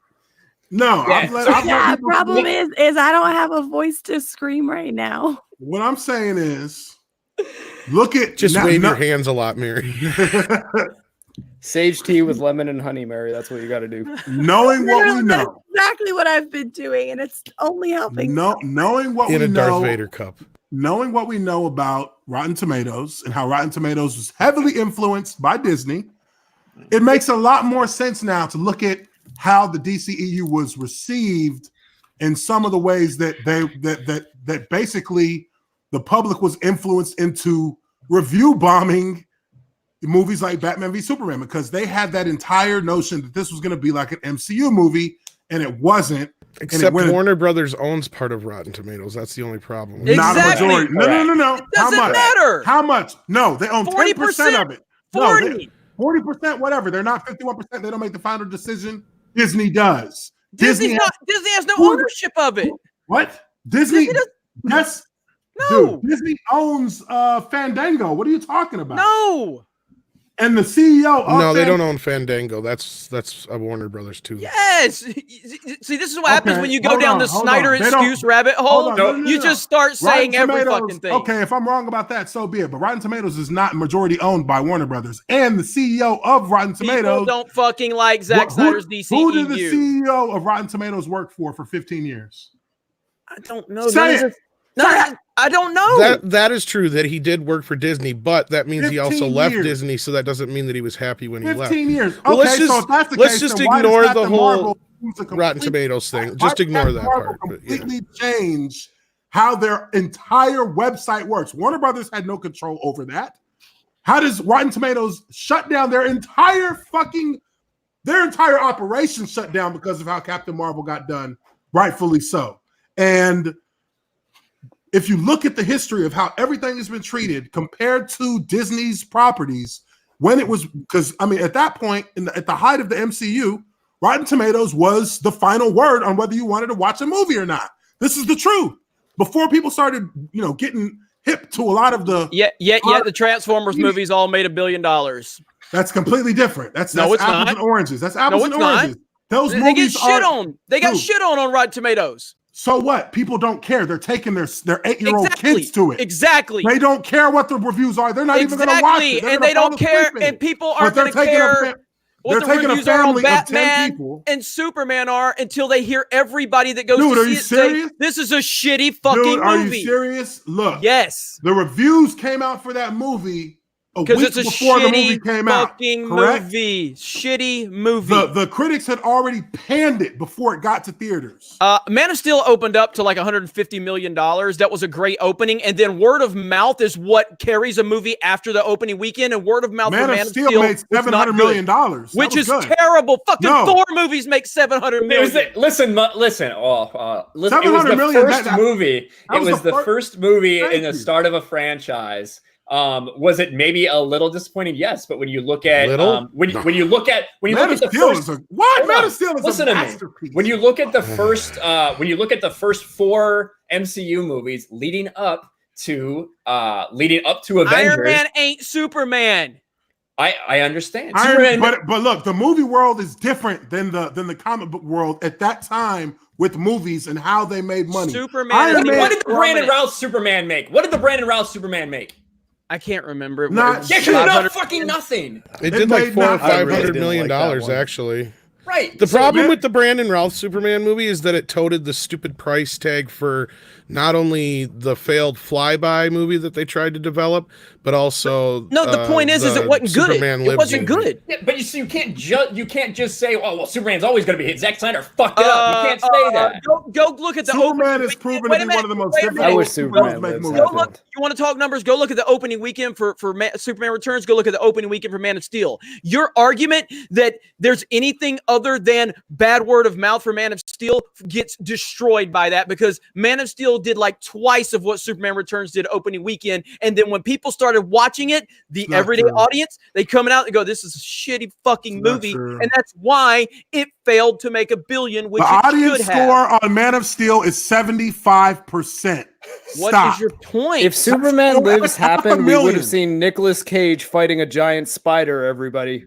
That's 500,000 That's very true. user ratings to 330 critic ratings that gave it a 56%. Yeah.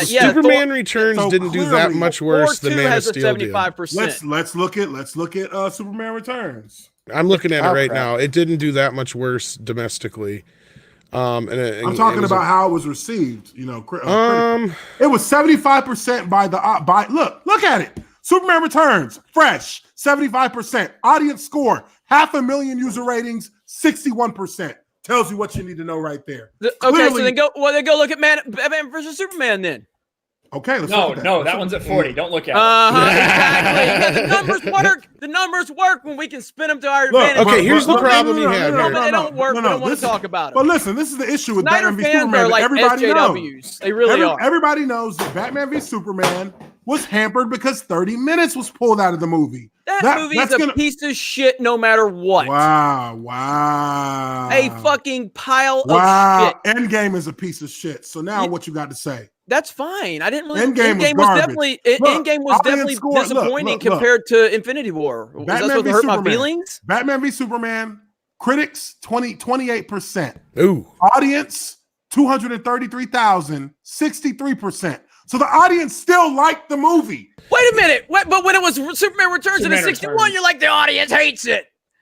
Superman Returns. Snyder fans was are 61. SJWs. I'm talking about compared to Snyder fans are SJWs. I'm talking about compared to Man of Steel. When you you're call saying everyone an Man of- SJW, it means nothing. No, but when you can't blanket every single No, thing dude, that is what I'm bad telling- I'm is comparing- somebody else's fault. No, It's no. Disney's fault. It's Warner Brothers' I'm fault. comparing It's this person's fault. It's Rotten Tomatoes' apples fault. to apples. It's I'm never comparing Zack apples to Snyder's apples. fault.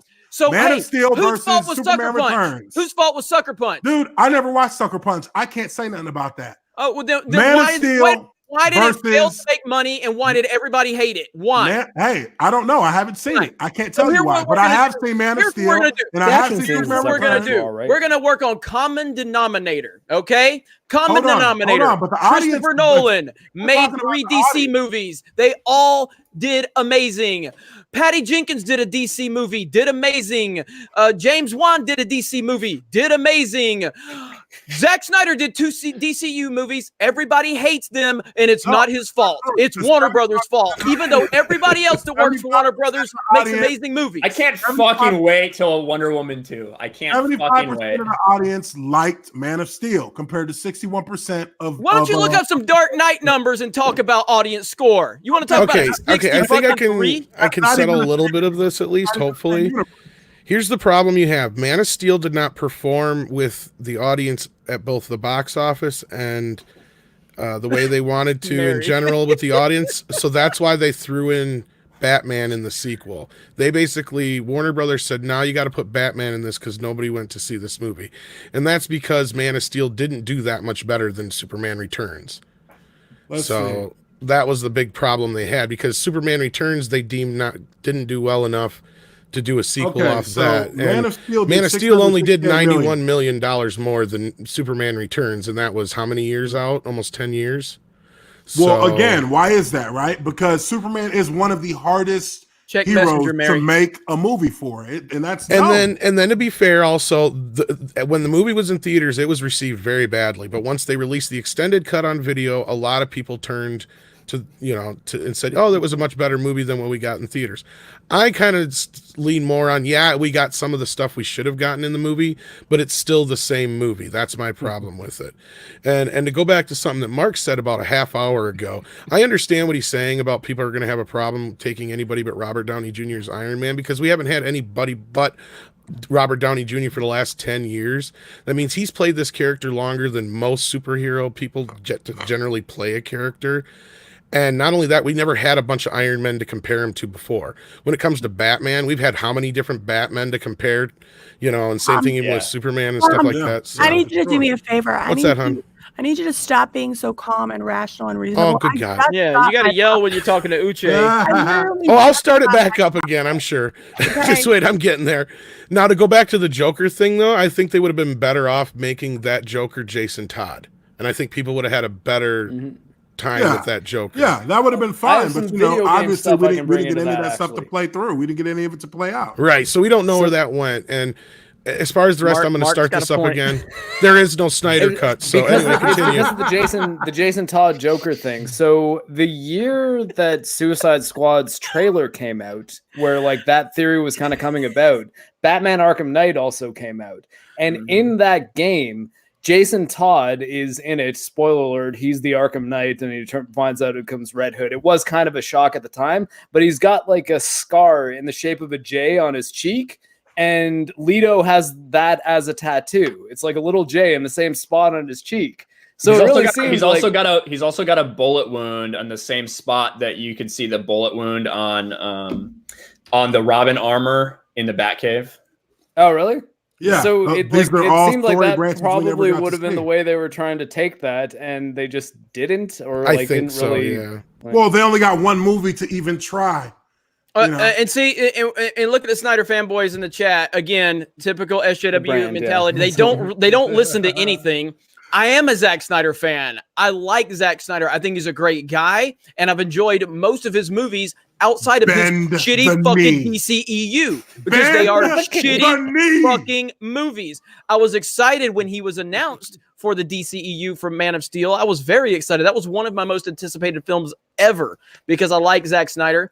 Obviously, Christopher Nolan was involved with the fact that movie even exists in the first place. His Dawn of the Dead is a great movie. I love that movie. My favorite movie from him is Watchmen by far. Watchmen is a damn near masterpiece, if you ask me. You're singing to the choir. This is exactly how I felt going into the Man of Steel movie. Yeah, I think 300 is a visual masterpiece. I don't really like the movie that much from an enjoyable standpoint, but I appreciate it from a visual standpoint. And I think that, it did so much for visual storytelling, though, and I respect that.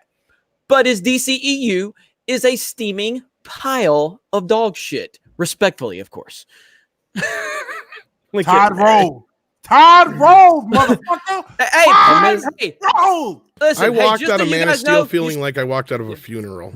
Yeah, it was fucking terrible. It was fucking terrible. But here's the thing. I felt like my life was changed. Masterpiece. Are you shitting me? Hey, but again, Uche's the same guy. Uche's the same guy that'll talk shit about Alabama losing a game, but talk about how great fucking 4-8 Purdue are. How about them Packers? We don't want to go to a fucking bowl, okay? How many people did you put up? Did Bama put on the moon? Hang on, I'm gonna try to find that rant video I posted to you after that fucking Purdue game you took me to. Well, I mean, listen, how y'all gonna embarrass me? Listen, you just asked. Hold on, you just asked how many people Alabama's put on the moon. These motherfuckers can't count to 20 with shoes on. All right, you can't. Come on, that's not a fair question. But then again, don't forget that like, isn't NASA like their central? In Huntsville. Huntsville. They don't know what they don't know what they're talking about. All right, here we go. Give me a screen share. Give me a screen share, Uche. Fuck off. No, give me a screen share.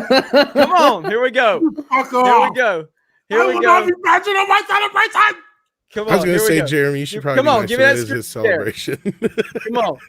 This is me and Uche after that Purdue game. Come on, Uche. Angry Vader 300 got me an A on a history test. Here we go. I see that. An essay on Thermopylae. You gotta click mine down on the bottom. You see it right there. Add D-Dad Cobra screen. I hope the title of that essay was "This is Sparta." I don't know how to do it. I don't know. You see, all right, look, it's like you're. This it's is like underlined. if you're gonna add somebody, you know how to do it. Come on, there we go. Look at here. Oh, what happened? Come on, man. Hollering and grinning before the game. Yeah, that's Uche. Yeah. They still love me. And then what the fuck happened? You know what I mean? I'm out here getting fucking mollywopped. You know what I mean? People know what I mean? I was so mad. When I say you know what I mean, I'm pissed off. Dude, when Sindelar, yeah. Damn it, why is it lagging up? Uche. Interception! Touchdown TCU! Now with their fucking sea walking in the end zone and shit. I'm gonna get kicked out the game if we see walking in my end zone. I'm not that motherfucker out. I love how he gets the finger going there. I'm out here embarrassed in front of my homies and shit. I ain't watching Purdue get their ass. That's enough of that bullshit. I want to go to a football game with Uche so bad. After Sindelar was like a surprise scratch in that game. I had no idea he wasn't going to be available. Concussion. And he had thrown for 500 yards in each of the previous two games. I'm thinking, oh man, we're rolling. This is going to be a great season. No quarterback controversy to worry about. David Blau's in the NFL now. Mm-hmm. It's just Sindelar. And then he's out. And it's just been a fucking shit show ever since. Man. Oh, God, dude. What? You know, one of their offensive linemen, I communicate, he texts me, you know, pretty much, we text each other pretty much after every game. And, you know, when you start running out of things to like really encourage somebody with, he's like, hey, just keep working hard. You fucking bums it out there and shut the bed. Hey, you got any wrenches on this channel so we can get rid of this fucking trolls? Oh. Who is it? Troll McNally. All right, let me see here. He's aptly named. How does Miss have a wrench? Miss has a wrench. Give Miss Sarcastic Nerd a wrench. I don't have a wrench either. You don't have to. I just have to comment to check. Yeah, you know what? I owe her a follow on Twitter. I'm fixing to follow Miss Sarcastic Nerd on Twitter. Now that she's got 1,000 followers. Yeah, Jeremy, that's the smartest. She's a little pissed damn day. Oh, Mary, you're still here? Oh. She's racist against my Canadian accent, though, eh? No, she loves it. She wants to marry it. It's making me rethink my sexuality. You know, I have that effect on men. You going gender fluid too? Yeah, I was just gonna say after Lando's gender fluid now, Colt 45 is a crazy drug, folks. To be fair, Troll McNally is I mean, he's not saying too much bad stuff, so at least he's just spamming chat and not saying bad things. So I appreciate that. Yeah, let me give her this branch.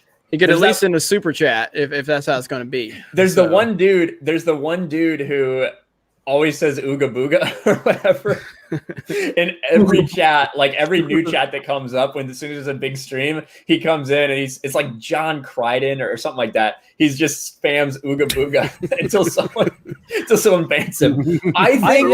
I think that secretly that is someone who wants a wrench. That's what I think it is. That someone has that and they wait till they get in a stream and they just ooga booga so that they get given a wrench. That's my conspiracy theory. You've been busted, Miss. That guy was doing that on Darth Barbie's stream yesterday, and I thought he was saying ooga booga because it was right after we were talking about the Ogdo Bogdo from Jedi Fallen Order, and then he started saying that. And I was like, oh, I guess he had trouble with that boss too. No. Dude, I had to turn my difficulty down to get past old boy on. Because on the stream you said you beat him a half an hour before I did. No. I'm talking about who was it? It was the dual. What's his name? The crazy Jedi. Oh, okay, Taron Malicos. Oh my god, dude! Oh. Yeah, that was a tough fight. The Grandmaster playthrough I did, he just kept on randomly getting his stamina back for no reason. I'm just like, oh god, the glitches in this game. I felt so bad about it, dude. I was like, you're such a fucking bum. How did you? And then I did, and I was thinking to myself, I should have did it before I started the stream. because I quit the day before and was like, fuck this shit. I ain't doing this. I see y'all tomorrow. I ain't even say bye to nobody. I just shut the whole thing. Go ahead You and rage celebrate quit your own stream. Go ahead and celebrate, fuckers. The New England almost came back and won, but they didn't make it. So it's over. Which means they lost by 14 plus. Anyways. No, they lost by 6. Oh, well, they got their ass whooped. Yeah, of course. I know, of course. I'm going to put this out here right now, Jeremy. You're not saying shit about sports on Saturday for my 5K stream. I'm just saying. Well, I mean, I am on a former NFL player stream right now, so it's kind of justified. Fair enough. But the two together are freaking kryptonite. I'm going to have to keep you separate. There's just no way. I'll try to avoid referencing video games. Dude, look at these amazing accounts. Batman vs. Superman is a shitty movie, Jeremy. Delete the Snyder fans are SJWs. Does it have a mustache too? Ben, that one's out of here. Yeah, that's out of here. That's not helping with the SJW argument. See you later. Removed. No, but basically, my whole point is that that it's very divisive, and the people that really love the DCU from Zack Snyder really fucking love it, and the people who hate it really fucking hate it. And True. And one of the reasons that I dislike Civil War is because of the expectation I had going into it. And to end up, because I thought shit was going to get real. I thought we were going to get dark. That's what I was hoping. That's what I was hoping for too. I was ready for it. Right. And then we get this like abomination. Parking lot brawl, and Rhodey gets paralyzed, but not really because he's friends with the richest dude in the world. Fucking dead. Would you have liked the movie more if it had a different title? Probably, maybe. I would have liked it more. And I think that but once you have that answer, you've got to realize then maybe the script that was actually there could have been. Maybe it's better than you're giving it credit for, and it's just because it wasn't the thing you wanted it to be. Which is why even I said I've read Civil War, and it is way different in the comics. In fact, my favorite scene from the comics is nowhere near it, and that's the one where Steve Rogers beats the living hell out of Punisher. And then Rogers just kind of stops after a while because Punisher's not even lifting a hand against him. And he's like, "Why aren't you fighting back?" And then Frank Castle is just like, "I could never raise a hand to you, sir." And you're just oh man, he's still a soldier. He just respects Steve Rogers so much that he's like, "I'm not even going to fight back. You can just beat the living hell out of me." Yeah, they just run around in the airport and talk to each other like they're fucking like it's a sparring match. What I mean is there's an example though of a passage from the Civil War comic that meant a lot to me that I thought maybe Punisher will be in this and we will see that, and I didn't see it. But it didn't really affect how I thought of the movie that we got because I tried to be like, okay, this is MCU Civil War. It's not Marvel's Civil War, the comic book adapted to film verbatim. And I've actually, for the longest time, I would have been saying that I thought Winter Soldier was a better movie. And it's actually after a recent rewatch of both of them, just before Infinity War came out, that I'm like, I think Civil War actually might be the better movie. It seems like the easier one to be like, oh yeah, I like Civil War because Spider-Man, but that's not really it. It's just that mostly the villains. I think that that the villain in Civil War doesn't get nearly enough credit for being as well written as he is Zemo. He's one of the better He's one of the better MCU villains. He is. My only issue with Civil War is there's a couple instances where people are right about the plot holes. There's one or two too many things just have to happen because convenience for him. Outside of that, I do love the movie. But again, no, I don't think that the whole "you killed my mother" thing is nearly as bad as Martha. I think Infinity War. I think Infinity War is better than Civil War. All bullshit aside. Oh yeah, this is serious. Uche. Serious Uche. I went on opening weekend to watch Civil War, and I sat in the theater. Excited, actually. I was like, you know what? I don't give a fuck about none of these characters, but you know what? This is Marvel. They're doing this big extravaganza thing. I'll fuck with it. All right, fine. Sit down. Movie starts. And about 30 minutes into the movie, I looked at the screen and I said, in 30 minutes, I have heard about 20 fucking jokes. 20 little smart quips. That's that like really, the MCU problem. That really have no real context or place in this script to really forward this movie in any way. It's just because. And by the time we got to the end of the movie, I was snoring in my fucking chair. And I woke up to an empty theater with the lights on. And I said, that's about what I expected. For me, a movie like how movies that are built the way that the MCU built them, they don't entertain me because it doesn't feel like anything is really on the line. I had to go back. Well, I went back to the house and downloaded the movie so I could watch it and see what actually happened. But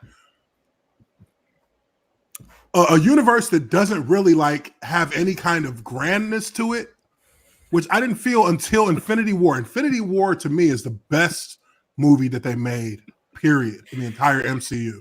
Just in my opinion. I feel like Infinity War was the darkest. I feel like Infinity What about Winter War, Soldier? You know, I'm going to be fair. I'm going to be fair to Winter Soldier because I've seen it a few times. It's not my cup of tea, but I think it's more because I've never really bought into Captain America at all.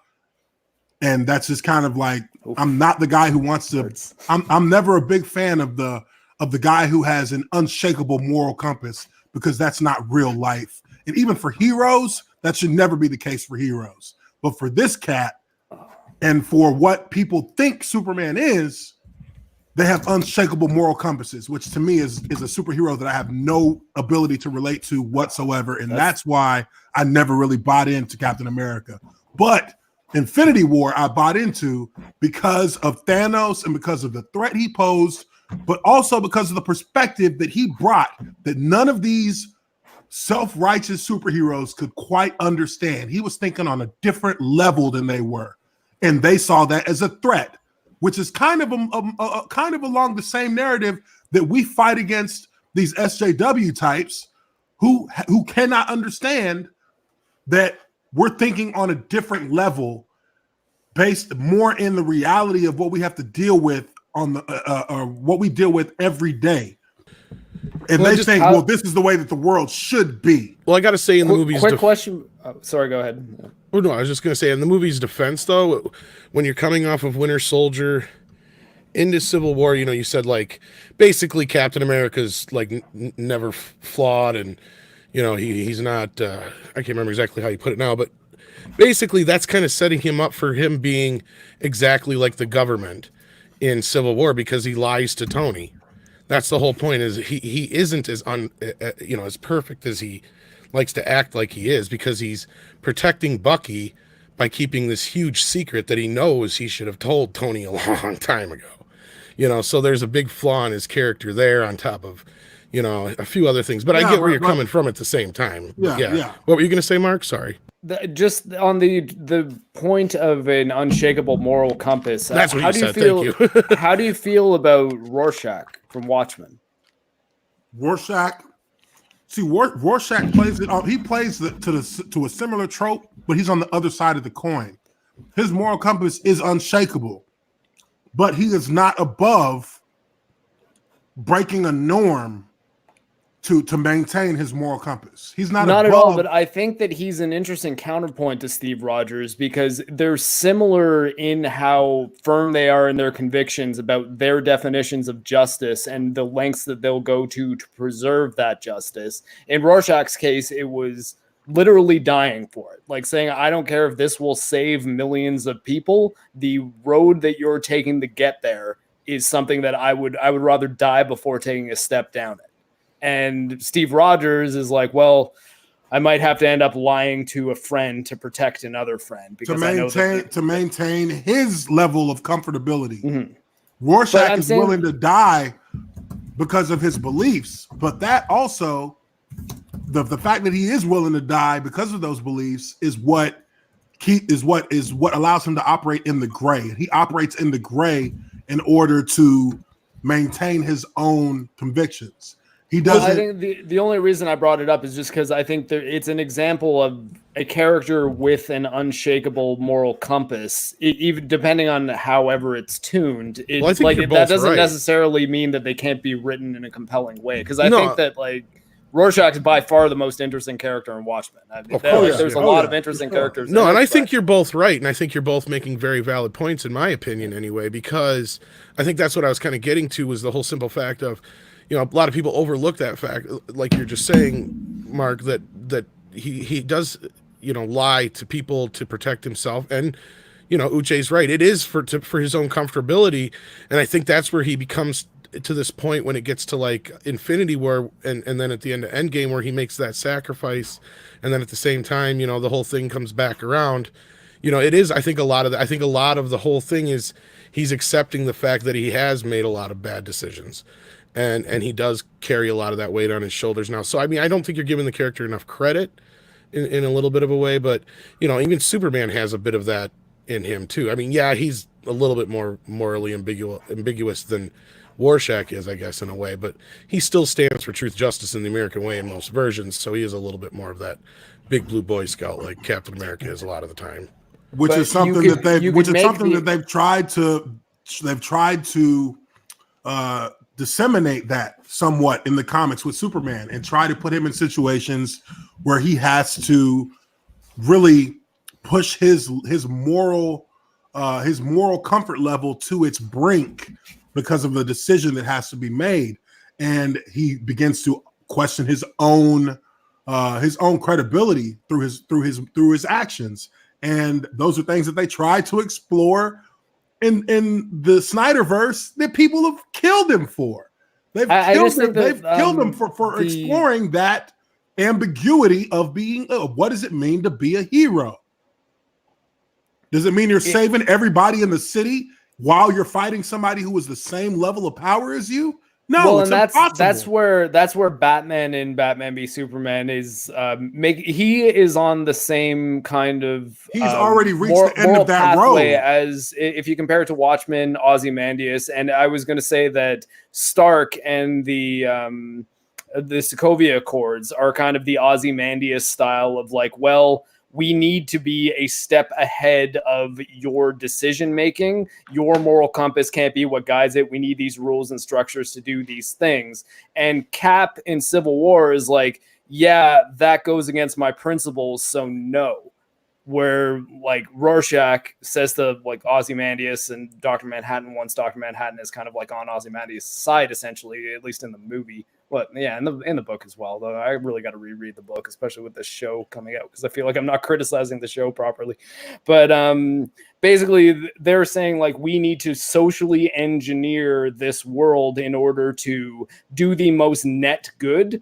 Whereas both Cap, Rorschach, and you can make the argument Superman are like, no, we need to be good people ourselves and follow our own moral codes. Because if we try to get one step ahead of like crime, you could say, or one step ahead of evil, then we can become evil ourselves, or it won't allow us to be the good the way we need to be, I guess is sort of what I'm trying to get at. So I just think that like a character with basically my whole point was that I don't think a character with an unshakable moral compass inherently makes them more or less interesting than anyone else. I guess. Well, it makes them predictable in the end. I mean, and that's where with Superman and how he was portrayed in the Snyderverse, he was trying to find the balance into at what point am I just Superman and what point am I a human, or what point do I care about my personal, you know, the people that I love, and what point do I sacrifice for them as compared to sacrifice for the entire world. And when he's thrown into a situation on his first day as quote unquote Superman, there isn't the decision for him is clear, because he doesn't have the foresight of having, 80 years of experience in the comic book world, which however that equates in comic book time. He's had decades of experience in knowing and forming his moral compass to the point where it is as polished as it is. That is the finished product of Superman. But in the Snyderverse, this is the beginnings of that, of the process to build that kind of Superman. So with that comes doubt, with that comes challenges, and people didn't want to give that perspective a chance because it wasn't the finished product. But this is not a Superman that can just be that guy from the outset. He's been trying to find out how to balance himself as a superpowered, world-changing being since he was a child. And he's had to endure bullying. He's had to endure isolation. He's had to endure social awkwardness because you can't really get too close to people, because once they find out what he can really do, now he's going to be thrust into a position where he has to conform to what the world wants, or he has to go against it because he has to think of his own well-being and his own future. And when you explore that with him, it gives him a more relatable character. I feel like he's a much more relatable character when I feel like Superman can make the same mistake that I make when I'm put in a position or in a situation that I don't necessarily have the experience to know exactly what is the right answer, but I'm going to try and do what's best overall, which means I'm going to save the world. I know that people are going to die because I can't save everybody. I can't swoop through these buildings and keep all of them from collapsing while I'm fighting against people who are 10 times as experienced in battle as I am, and just as powerful, and understand how to use are beginning to understand how to use those powers to do the maximum amount of damage that they can. So I have to make a choice. People are gonna die, but in the end, we'll all, I'll save the world. I'll save everybody. I'll save everybody, except for your dad. That was something that's different, though. That's not. Listen, I forgot Jeremy was even here. Listen, that shows you exactly. That shows you how scared he fucking was. How it was drilled in his head that he could not show people that the world was not fucking ready for it. That he had to watch. That is the worst part of Man of Steel. So fun. The fact that you Snyder bots defend that horrible shit. Look, y'all are willing. I liked Man of Steel, and even I'll say that. Y'all are willing to sit here and talk about the ambiguity of being a hero, but at the same time, you're just going to shit on the fact that at the end of the day, his dad showed him that being a hero sometimes means having restraint and not doing. Is that why he just for shits and giggles destroyed multi-million-dollar government equipment at the end so he could, quote unquote, get their attention because he has restraint? That's not. That tells me you weren't watching the movie. Oh, I watched the movie. I'll say this: everything is wrong. No, but he's right though. He's right, and there's the part of that too with the whole semi-truck thing. Daddy in this is wrong. This is not Pa Kent. This is some strange. This is a man alternate universe version. No. And it's not Superman either. So to be fair, see, the problem is you have here is that Superman's moral compass is reliant completely on the Kents. And when you start tweaking that too much, you start to change the character too much. And that's where Snyder, may it be at the request of Warner Brothers, that he try and make it as much like Batman Begins as possible, which is even the only reason they have Nolan's name slapped on that, because he had very little to do with that movie. And to this day, Nolan had a lot to do with that movie. Nolan was on the set with Zack Snyder. A few times, and all he was there was to keep John Peters off the set. Nolan put the wall between the Warner Brothers execs and Zack Snyder so that they couldn't mess with the vision. You are putting yourself in a bad place right now. And once he removed himself out of it, what did they do? They destroyed the vision. You can't sit there and say that Christopher Nolan, the most powerful man in Hollywood, was on the set every day and had so much to do with it, but at the same time blame Warner Brothers for why Zack Snyder is failing. No, absolutely I can, because one of the things that Christopher Nolan told Zack Snyder, you guys do everything you can. Clip. Find me everything where do you know can. that? Look Find it up. me the clip. Google it. I'm not going to do Google it right now. I'm not going to do your research for you. You Google it and you'll find it. You're the one thing that happened. But I'm sitting here telling you because I've read about it, and I've read about the entire behind the scenes relationships that they had. So it's not with people like Jeff Johns. Jeff So John you're is introducing another this to the person. conversation. It's not your responsibility to prove that it happened. Dude, look. Have you proven any one of your points? Have you pulled up stuff? I pulled up the what's my Rotten point? Tomato scores of Man of Steel versus Superman Returns to prove my points. Already, I've done these things. What was my point that I didn't prove? Your perspective. You haven't done anything. You haven't pulled up. I had any to sites prove my perspective with what? You're trying to say that these are facts. That these things that it. I never said everything was a fact. It sucks, and that's a fact. And It everybody does hates suck. It does. But like and I said, and I said, Superman Returns suck like I too. said, I don't know what your point is. You know what? I'll pull it up as soon as I finish the statement. Christopher Nolan was on the set as an advisor to Zack Snyder. Okay, here's a quote from Henry Cavill. Or Cavill, however you say it. Chris Nolan wasn't there during the production itself, although I'm not sure how much work was done behind the scenes. I'm sure Zach had a phone call or two with him, but this is definitely Zach's baby. He was the man in charge. We created the character together as opposed to having too many outside influences. Yeah, that's why Nolan was there just to run interference. He was just there to keep John Peters out of there because John Peters would have put a big fucking spider in it if he had his way. That's why. Spiders 2020. There's more to it than that because Christopher Nolan specifically advised if Christopher Zack Nolan Snyder said for something not to happen, it would not have happened. That's point blank in the discussion. Christopher Nolan was an advisor on the film, and Christopher Nolan was on the set and was advising Zack Snyder about not allowing Warner Brothers and Jeff Johns and the other. Then find that quote because you can't find it because it doesn't exist. Dude, I'm sitting here talking. I'm going to look it up as soon as I get done. But what I said, but exactly like I'm saying, Jeff Johns was given a high up job in part of the creative process in the DCEU films, and Jeff Johns also was heavily involved in a movie called Green Lantern.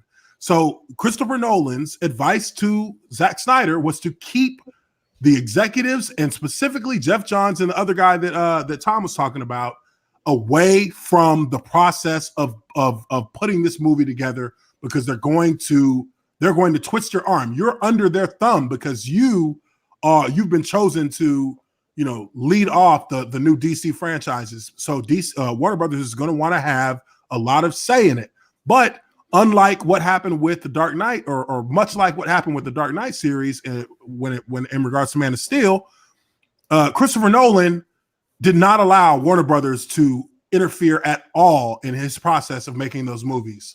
And with Zack Snyder, they were in a different position because Zack Snyder did not hold the kind of clout that Christopher Nolan had.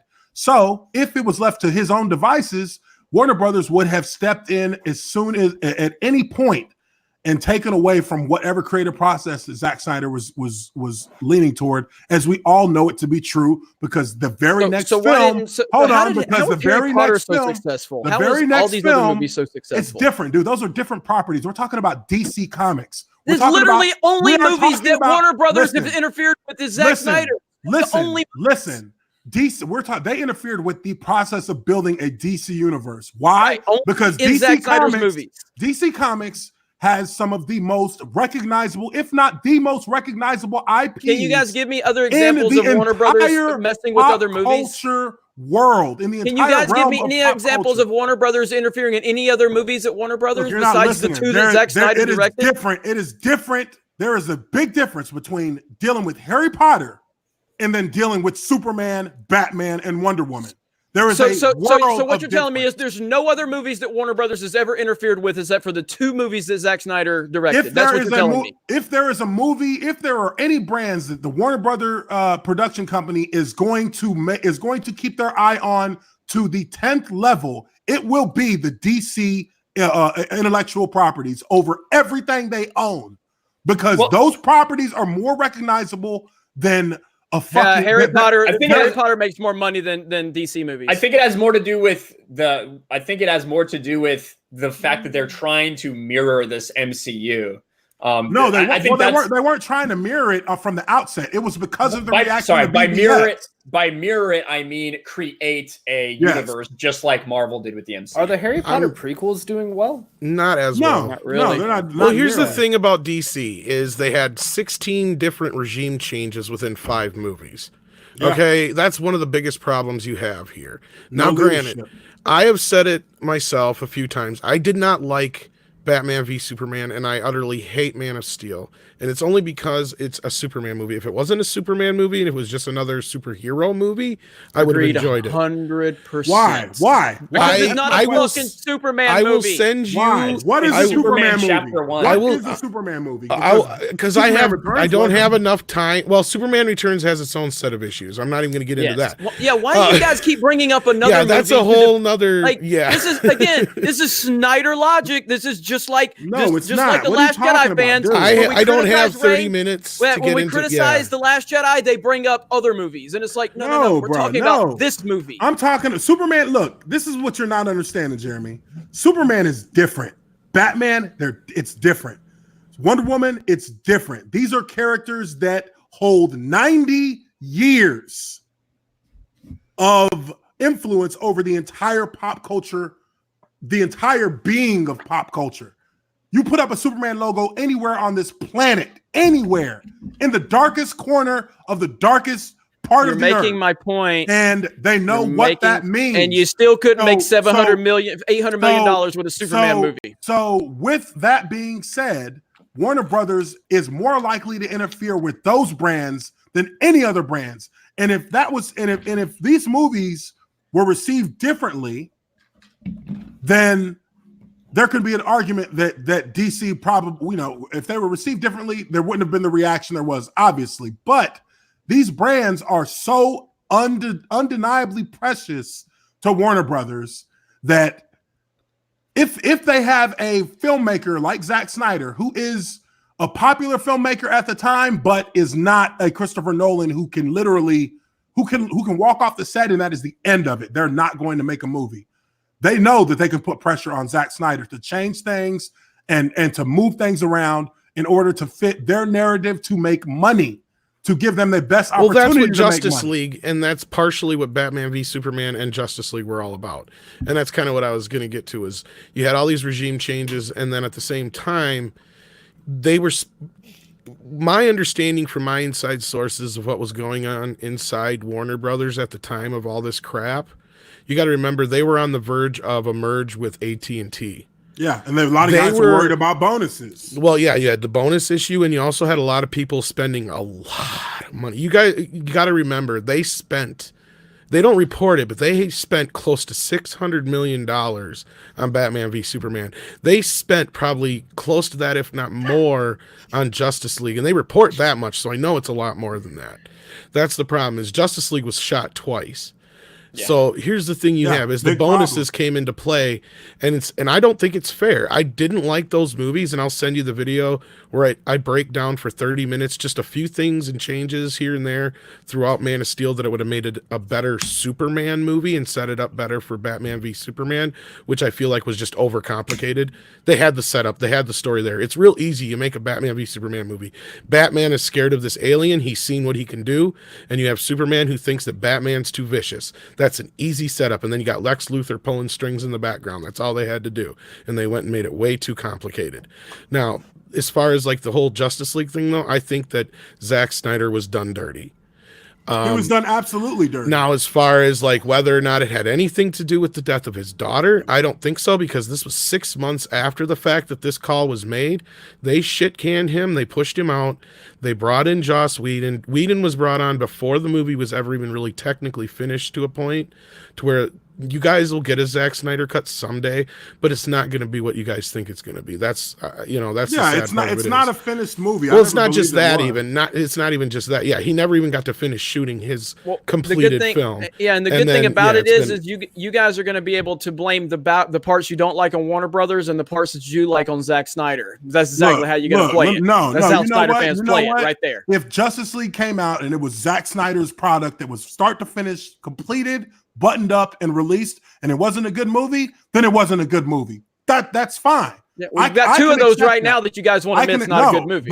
No, it's a divisive movie. No, I fucking love those movies. But I love the movies personally. You can like bad movies. I like bad movies, and I admit they're bad movies. You guys like bad movies, and that's okay. I don't think it's a bad movie. It's a fucking terrible movie. The audience score begs to differ. That's all. The audience score is irrelevant. The I'm gonna Transformers say movies have. It's irrelevant now, but it's not irrelevant when you want to talk about things like The Last Jedi. When Batman v Superman with that audience score, I will point out, I do have to say, the audience score for Batman v Superman went up existentially after the extended cut was released. Before that, it was lower than it was about 40, but right? Snyder it was was telling bad. us that the original was a masterpiece until they learned that there was the DLC version, No, and then we it knew changed that. the We knew that 2 months before the movie came out. That 30 minutes got pulled out. When I walked out of Batman v Superman and said it was a steaming pile of shit, I was told I was a Zack Snyder hater, and I don't see his vision. He's a brilliant man, I got kicked off of Collider's Facebook group. For arguing with people over Zack Snyder. And then after I'm not DLC, joking. Yeah, and then after the DLC version comes out, then everybody goes, "Well, the original was really bad." No, you told us it was a masterpiece. Look, I didn't say it was bad. I didn't say it was bad. I got to go to a screening of BVS before it came out because I was I forget I was part of some group with Warner Brothers. They let me come to it early. Same thing with Man of Steel. I went a week early to go watch the movie.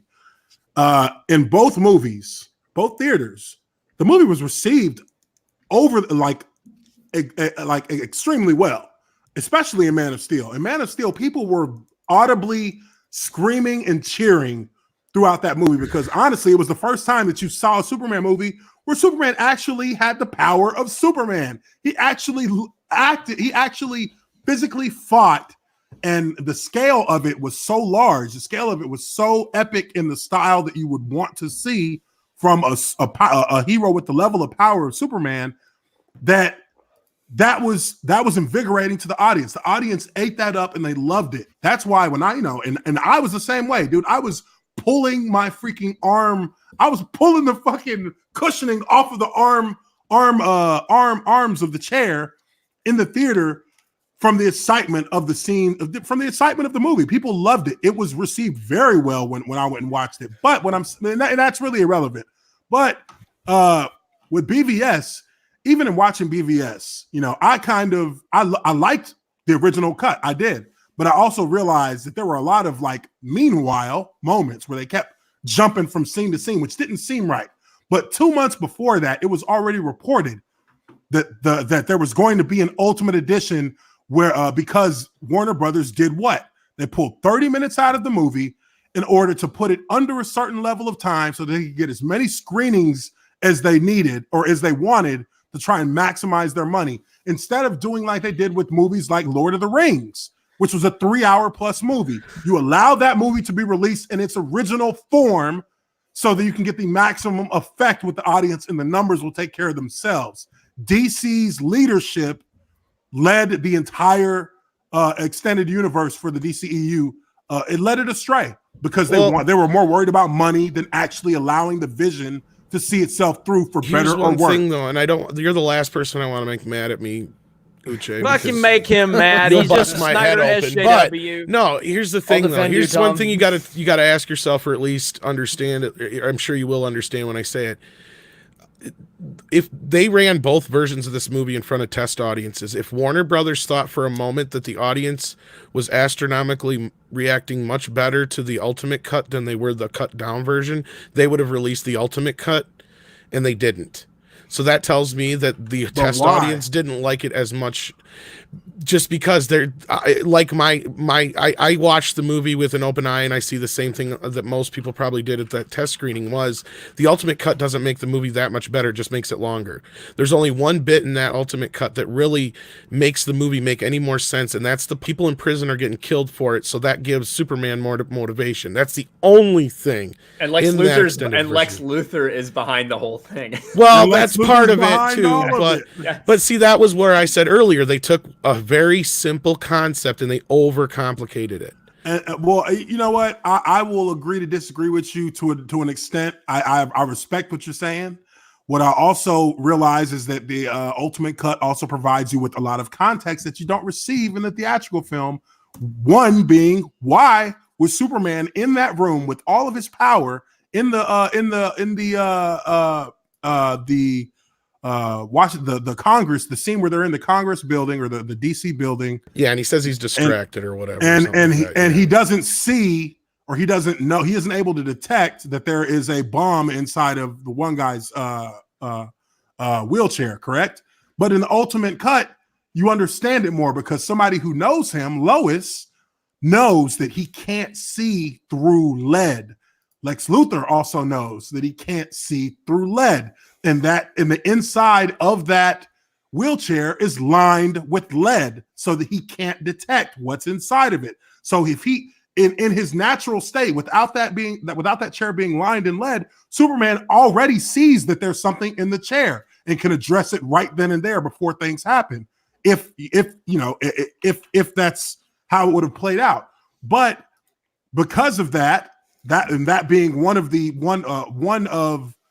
gripes that people had in not understanding how Superman could not have saved people in that situation, you don't know that. You don't know that there's another part of the story. There's another branch to the storyline that actually explains that in a very simple, very straightforward manner. And for people who don't necessarily know, because maybe 80% of people know, maybe 75% of people know that Superman can't see through lead with his X-ray vision.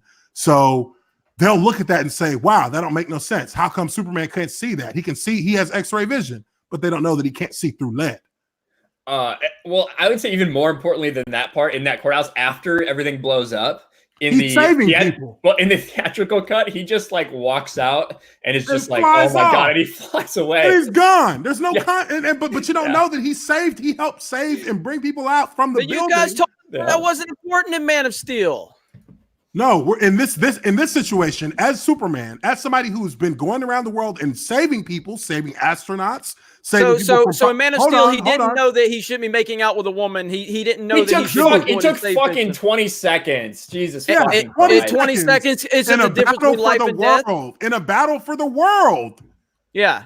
So that's just not important. He saved the woman that he saved the woman. I need to make out with this woman I have no chemistry with whatsoever. Look, regardless of how the chemistry played out, which I agree, they didn't allow that to really build and develop. No, it mean something to people. It's non-existent. I'd make out with Amy Adams, but here's the thing. But here's the thing. We already know. Me too. Through 80 years of Superman history, that Superman and Lois Lane are that there's already that interest there. Do we have to rehash it? Hold on. I would say people complain every time that they have to see the Waynes die in a movie. So why should they? It's pretty good in Joker. So why should they rehash a relationship that we already know is there? It's already going to be there. We're supposed to give the audience enough respect and credit for them to believe that they already know the story of Superman, yet we're not supposed to respect the story of Superman when he does dumb shit that has nothing to do with Superman. The story of Superman and Lois apparently Zack Snyder. He doesn't need to dive into it so much because people already know it. This is a 90-year-old character that everyone knows. So when you point out flaws in Zack Snyder's movies, it's like, well, the audience already knows. No, what I'm saying it's not like he needed to do it. Is that aspect of the movie was not significant in the progress of the story. It absolutely was. It was not, it's because all built on Lois and Clark's relationship. No, it's not. The whole fucking thing is. The whole movie is built on their relationship. Really? Yes, that is definitely a major element. You don't know what you're talking about. You know what you're talking about. You don't. You're telling me that that's not a major element of Man of Steel? It's an important element in the mythos of Superman, but you don't have to dive deep into it. He literally saved her life. She discovered him. She's the only person that knew his identity. Thank you. You just explained all of the main beats that they hit to let you know that there's a relationship. To prove that it was a major point in the movie. It was a major point in the movie. They gave it all the attention it needed. They gave it all the attention it needed. They didn't need to go any deeper into that. You know that they're going to have a relationship. He saves her life during the argument with Snyder fans is painful. It's painful, dude. You are like, you point out flaws in the movie right now, and they just go, "Well, it's not that important." It's not a flaw because they don't need that exposition for 20 minutes added onto a movie to try and give them a believable relationship when you already know that Lois Lane loves Superman. You've been known this. You've been known. And so do we know that Superman should save people when they're in trouble? Superman should save the world. Yeah. When the world is threatened. But your excuse, but that you does always not mean he can save every human being. But you tell me that he didn't go save those people in those buildings because it was his first day on the job. He was being attacked by a group of villains that were not when he was making out with Lois. Yes, he took 20 seconds. He took 20 seconds for. How many people was he going to save in 20 seconds? How many people was he going to save? Give me the number. Imagine. Give me the number. Where's he going to start? Because there's 30 buildings that have been toppled, and the streets are. But you're upset because he better never sleep, Uche. He better never fucking sleep. Wait a minute. Just be running around the world the whole fucking time. You better never do anything else. How many people did he save in the DLC cut? How many people did he save in the DLC cut? He saved people at the Capitol building. Right? How many? How many? How many? That's a different situation. He's not being attacked by superhumans. I wonder if he is responding to a to a bomb So saving explosion. people as Superman is circumstantial based on the situation. Saving humans in any situation is circumstantial. Absolutely. Listen, when you have, there's a big difference, Jeremy. There's a big difference between in this fight for the fucking world where you're not sure if you're going to fucking live or die, if anyone in the world is going to fucking live, and you take a couple seconds to talk to the one person who you feel like you can connect to in the entire world other than your mother, right? That one. But how did we know? Wait a minute. How did we know he was connected to her? Because according to Uche, it wasn't important. Listen, he's the only person. You're not talking to Uche now. You're talking to me. Okay. So do you believe that it was a well-developed relationship up to that point in the movie? Do you think that they did a great job of developing that relationship? I didn't say that they did a great job. I said that they gave it the attention that it needed. Talking to Ryan. I don't think that it was as well done as it could have been. But it whose fault is that? Whose fault is that it's not that well done? Well, probably it was the one day that Chris Nolan was on set. He said, "Cut that out." Exactly. I'm just kidding. I'm just kidding. Why aren't you guys actually taking the right road and going with the proper fall man and saying, this is all Goyer's fault. He couldn't write his ass out of a paper bag, but you guys just keep ignoring him. But anyway, Mary's not feeling too hot, so I think she really wants to duck out here, guys. All you had to do was Mary. Yeah, no problem, Mary. Go ahead. If you got to go. My guess was that she was already asleep. I was going to be She's just feeling like shit, evidently. Sorry. Yeah, I see. Sorry you feel so bad. It's all right. I'll still be watching in the chat and eating popcorn, and that is hilarious. And Get some rest. She has probably really good for your throat. Before you go, just let me get a little Hail Snyder. From me? Yeah. No. Denied. Smart woman. That's more developed. She's got more character development in this stream than Amy Adams did in all of Man of Steel. Stop. I don't even want to hear this shit. So, but Mary, I just uploaded Mary's video to Geeks and Gamers. So if you guys go over there, support the video, smash the melee button on that video and share it. It's a really good video on Lando Calrissian being gender fluid. The subject matter makes me sad. Let's shift. Now you want to put it on a conversation I can contribute. now you want to have a conversation. All right, if we're done arguing over Snyder, I'm gonna bounce because I do have work to do. So I just want to say fuck Zack Snyder as DCEU because it's shitty. Give me. I should probably go to bed as well. I feel bad leaving if everyone else is at the same time. Oh, y'all got to go? Bye, motherfuckers. I'll do this solo. I'll hang around for a little while longer, but I do have to work tomorrow. Oh, actually, I don't have to work. I have to get injected a bunch of times. Let's talk about what's really. Well, and we got Lethal Lightning in the house as schemers and scammers. So, oh yeah, and it's like morning for him, or like noon. Pixelator Ryan wanted to make his DCU suck Zack Snyder's dick point. So go ahead, tickle the balls while you're at it. So what I want to say is taking a couple seconds to connect to one of the only human connections he feels, right? When he thinks that the world's probably going to end, that he's probably going to fail. Because this is the first real fight he's ever been in his entire life, is a lot different than in not taking that time to maybe save the 10 people that he could have otherwise. And leaving and walking out of the Capitol building while chaos is reigning and there's nothing else going on, and just because he feels upset leaving. I think there's a big difference between giving that perspective to show him that he actually stayed there and did all the help that he could do. And you didn't see him saving every person, but you see him saving a couple people to show that he has been there in the aftermath of this, that he's been there getting people out. I think there's a big difference. And that's freaking a world of difference from what people saw in the theatrical cut. What in the theatrical cut, it makes it look like, because they cut from the theatrical cut where he has been like getting people out and doing what he can, and then he looks around and sees it and he gets like ashamed and upset and then leaves. Whereas in the theatrical cut, you just see him, everything explodes and he just looks ashamed and leaves. Well, not to go back to Pa Kent, but even Snyder and all them knew they fucked up when they had to put that scene in Batman v Superman that should have been in Man of Steel instead of the, well, what should I do, Dad? Just let him die? I don't know, maybe. You know, I'm sorry, that is the worst way to put that point across. The story that Dad tells in the second movie makes a lot more sense, okay? Because when he sits there and says, you know, yeah, I thought I was a hero because I saved our farm, but it was at the expense of the farm down the road, is a much more important lesson to Superman than, I don't know, maybe you should save some people, maybe you shouldn't. On the whole point of, you know, they hit it home so many times that he shouldn't show his powers. They make the point 3 times. They forget to tell Superman so many other different lessons that he's supposed to learn. Okay, and that's something I bring up in that 30-minute rant I do about the whole thing. And that's where I know where Jeremy's coming from, too, about the whole saving people. Sure, you can't save them all the time. But you also, you know, you can't just let people die. Well, think about it like this, though. At the beginning, in the fight in Smallville, he saves one of the pilots out of the helicopter that fell out when Knock threw that rental van into the chopper.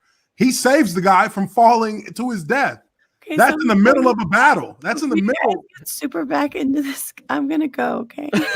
No. I'm gonna leave. So Superman. Yeah, I was gonna say. I just wanted to make the final point. I'm leaving. I hope that you get the Snyder cut. I do think that the fans deserve the 3rd shitty film in this shitty trilogy from Zack Snyder. They deserve it, and I hope it happens. Highlight Miss Sarcastic Nerd's comment real quick. The last one, right Jeffrey there. from Geeks+Gamers.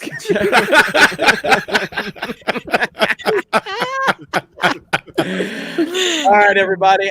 Mary, I sincerely hope that you get the feeling better. Ryan, I hope you catch what Mary has. I hope so too, depending on how I get it. Bang, bang, shots fired. Uche, Purdue. There's not a whole bunch more I can say.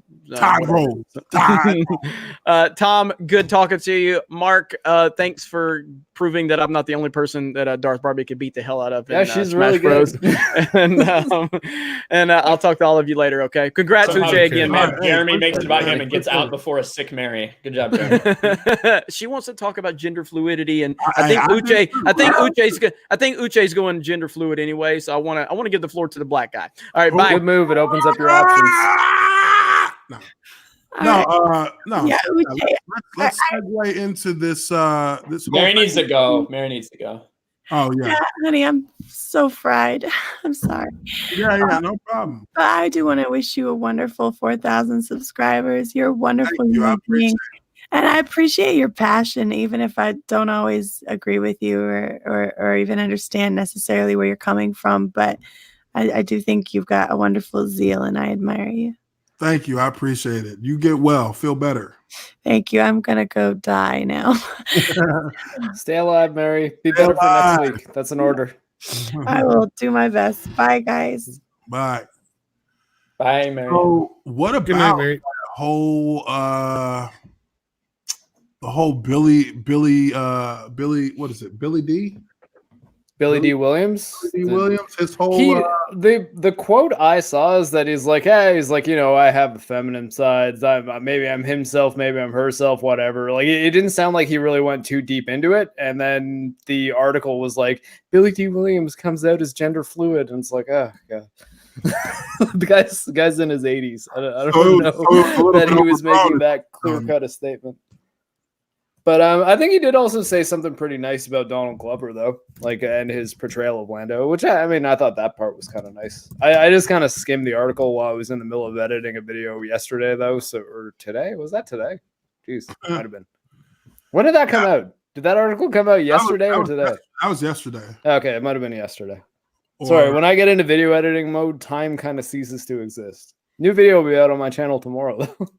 So, I know how that is, and it really sucks when you got other problems you got to deal with too. Yeah. We'll just into this last topic of the evening, because I don't want to hold everybody too long. We've had a good old celebration. Yeah, you know, I mean, obviously, next thing up is Rise of Skywalker. and we're seeing little bitty pieces of it now, more and more. And the media obviously is starting to ramp up for it.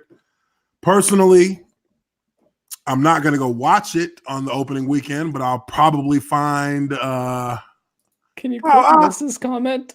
I'll probably. I know. See that. What is something he's saying?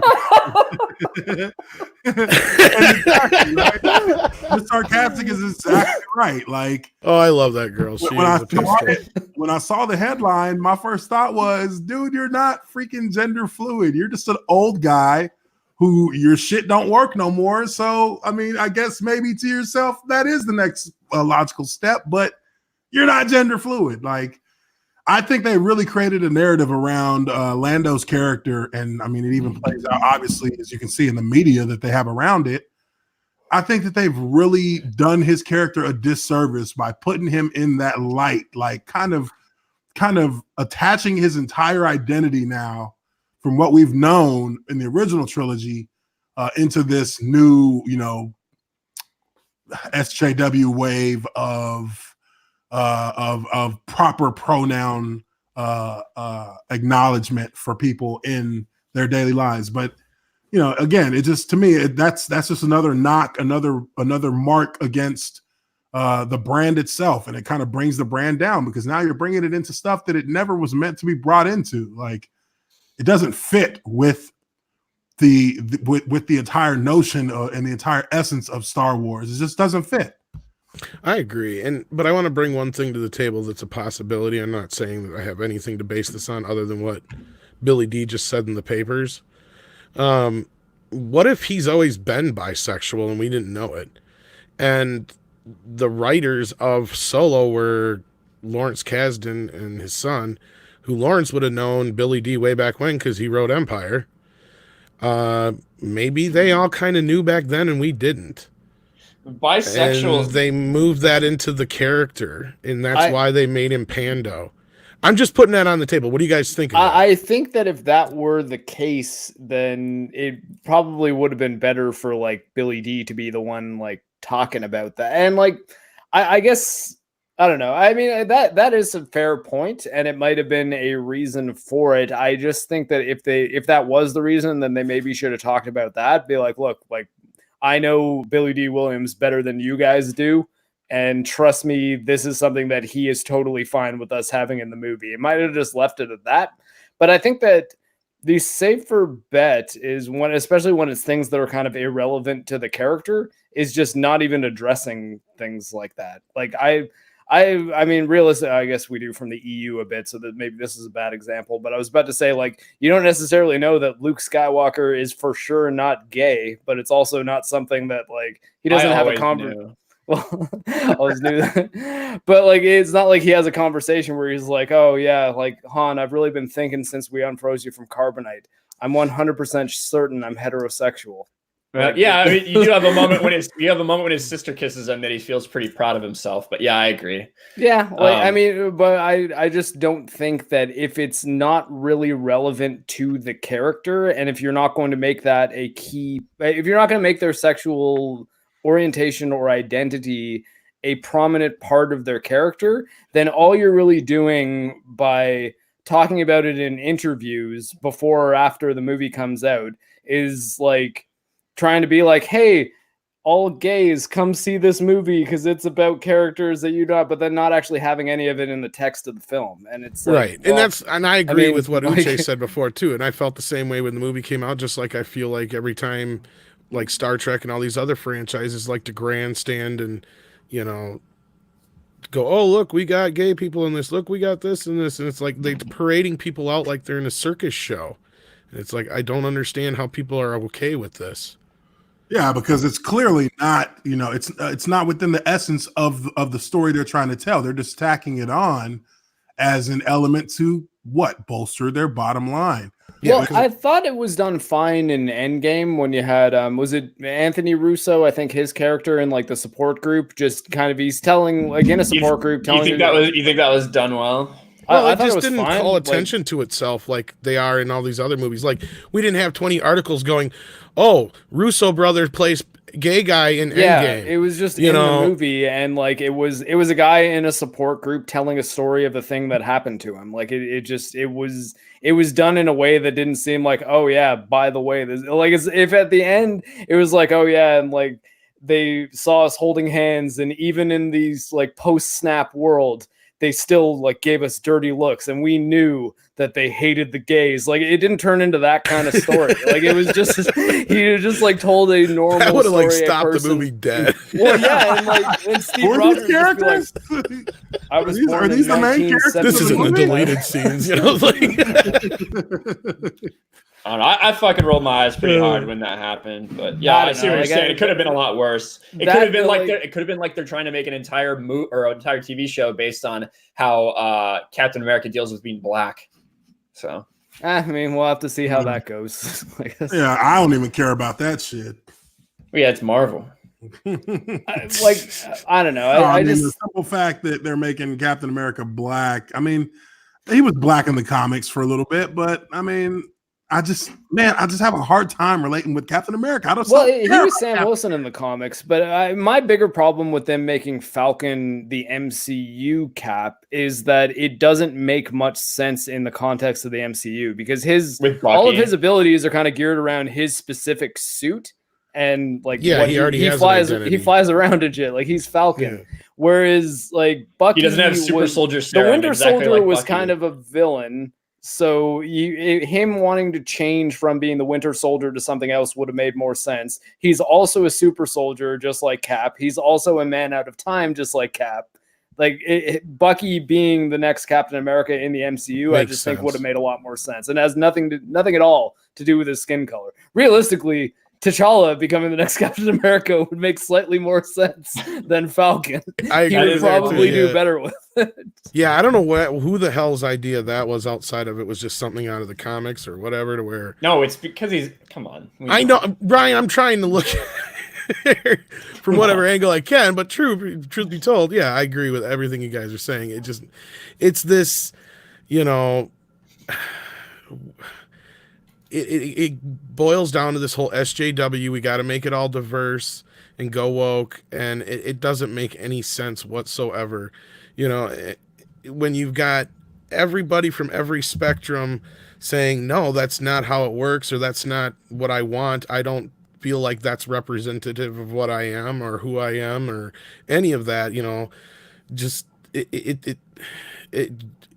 I hope they get to a point soon. I hope they're learning with all the flops that they're having that this shit is just not going to keep working. And I hope they don't do Lando dirty in this next movie, but I know for a fact we're going to have a scene. He's going to walk into the freaking cockpit of the Millennium Falcon. He's going to go, I missed you, girl, and rub the freaking console. French kiss 3PO. He's gonna get his face all closed. Well, he'll just goose him, and he'll go, ooh, sir. That rectangular slit you got over there is looking pretty nice. I'm trying to figure out how I can fit some things in there. Colt 45 works every time, even as a lubricant. No, I mean, you know, look, we're seeing it kind of play out now with how these movies that are you know, raising the banner of woke culture. I mean, all their movies are flopping. Everything is just literally laying a turd. And I think a lot of it has to do with the fact that it's so heavy-handed at this point. They're announcing it to the world months before the movie even comes out. They're just setting themselves up to lose. Like, if they don't come out and say a lot of the things that they say, then maybe they get some success out of it. But from people who are, you know, who know that it's what they're pushing, but at least they're not beating you over the head with it.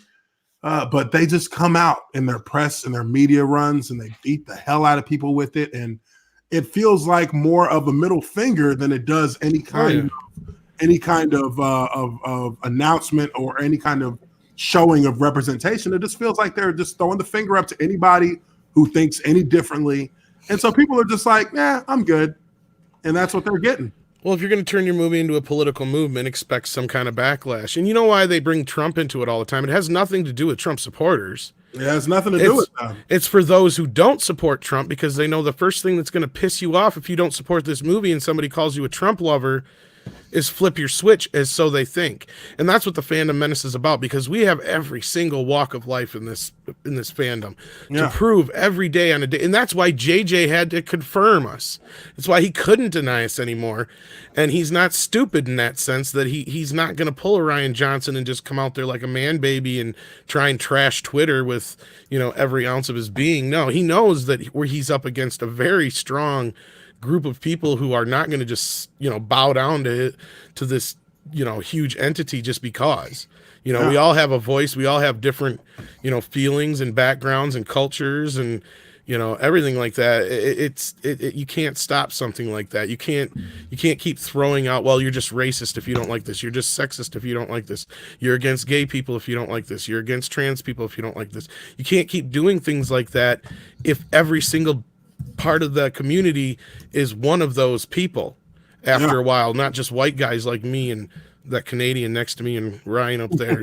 I've been told I'm white adjacent. The 3 white guys. You're white adjacent. You don't count because you're Canadian, eh? So no, it's Italian. I tan really dark. No, but I think that's very well said. I mean, they can't use that excuse that it's just basement dwelling man babies anymore, because they never really could. That's just what they started off with. But it's like, I pay rent, motherfucker. I don't know about nothing about no basement. Real. And my house has no basement whatsoever. So there. I have a basement and a main floor, and that's it. Yeah, I mean, like I said, it's just not. They push that narrative, but the narrative, when you look at the truth of the matter, it just doesn't fit what the Fandom Menace really does represent. It doesn't represent just one demographic. It represents a mass of people who love Star Wars, who love Star Trek, who love their own, parts of our geek culture, and will defend it, because we know that it's not just one group of people or one color of people. It's all kinds of people. There are people who are part of the Fandom Menace that don't even know they're part of the Fandom Menace. They just don't know specifically that we as a community exist, but they also agree with a lot of the things that we agree with in terms of how they have misrepresented these franchises across the board for the sake of following social political trends. Like, it just doesn't make any sense. And now, like with everything, that phase is starting to fade out a little bit because people are noticing it for what it is. It's just talking points. Because those people don't spend money at the movies, the fans do. Not the people who are writing articles, and not the people who are raging online about, oh, we're racist or we're sexist or whatever. They don't go watch movies anyways. No, and that was proven with not only Ghostbusters, but every woke movie since. And that's where Midnight's Charlie's Edge... Angels kind of being the big one. Yeah, that's like come full circle here. You've taken what was predominantly female franchise and drove it into the ground by making it too woke. Yep. This movie or this show itself came out in the height of feminism in the 70s. It rose of the power of the fact that women were not only smart and beautiful, but they could kick ass. Yeah. And how do you fuck that up? Fuck that up. I'm a POC. I'm a person of Canada. That they're sexist and misogynist, and that should fix it.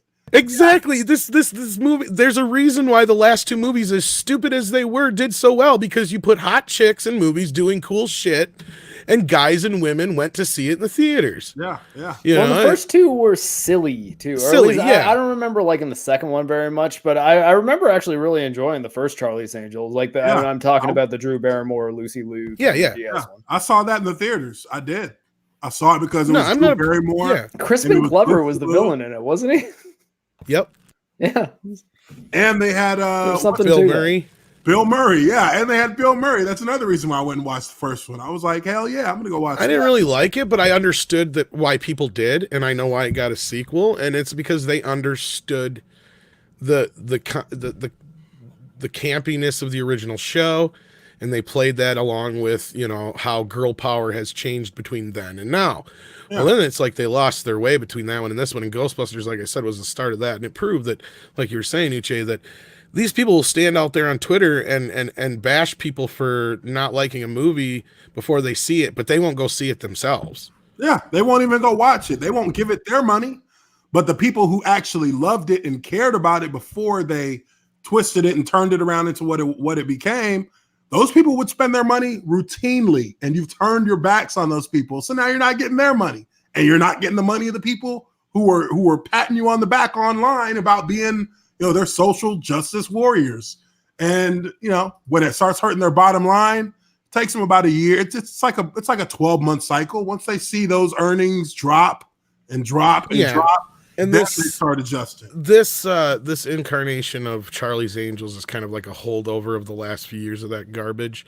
Mm-hmm. Like next summer when Ghostbusters 2020 comes out, that's pretty much everything coming full circle. That we let our voices be heard. That we're not going to keep supporting this reboot garbage, especially when at least most of the original cast is still alive, and you can pass the torch on. And that's all people wanted with Star Wars too.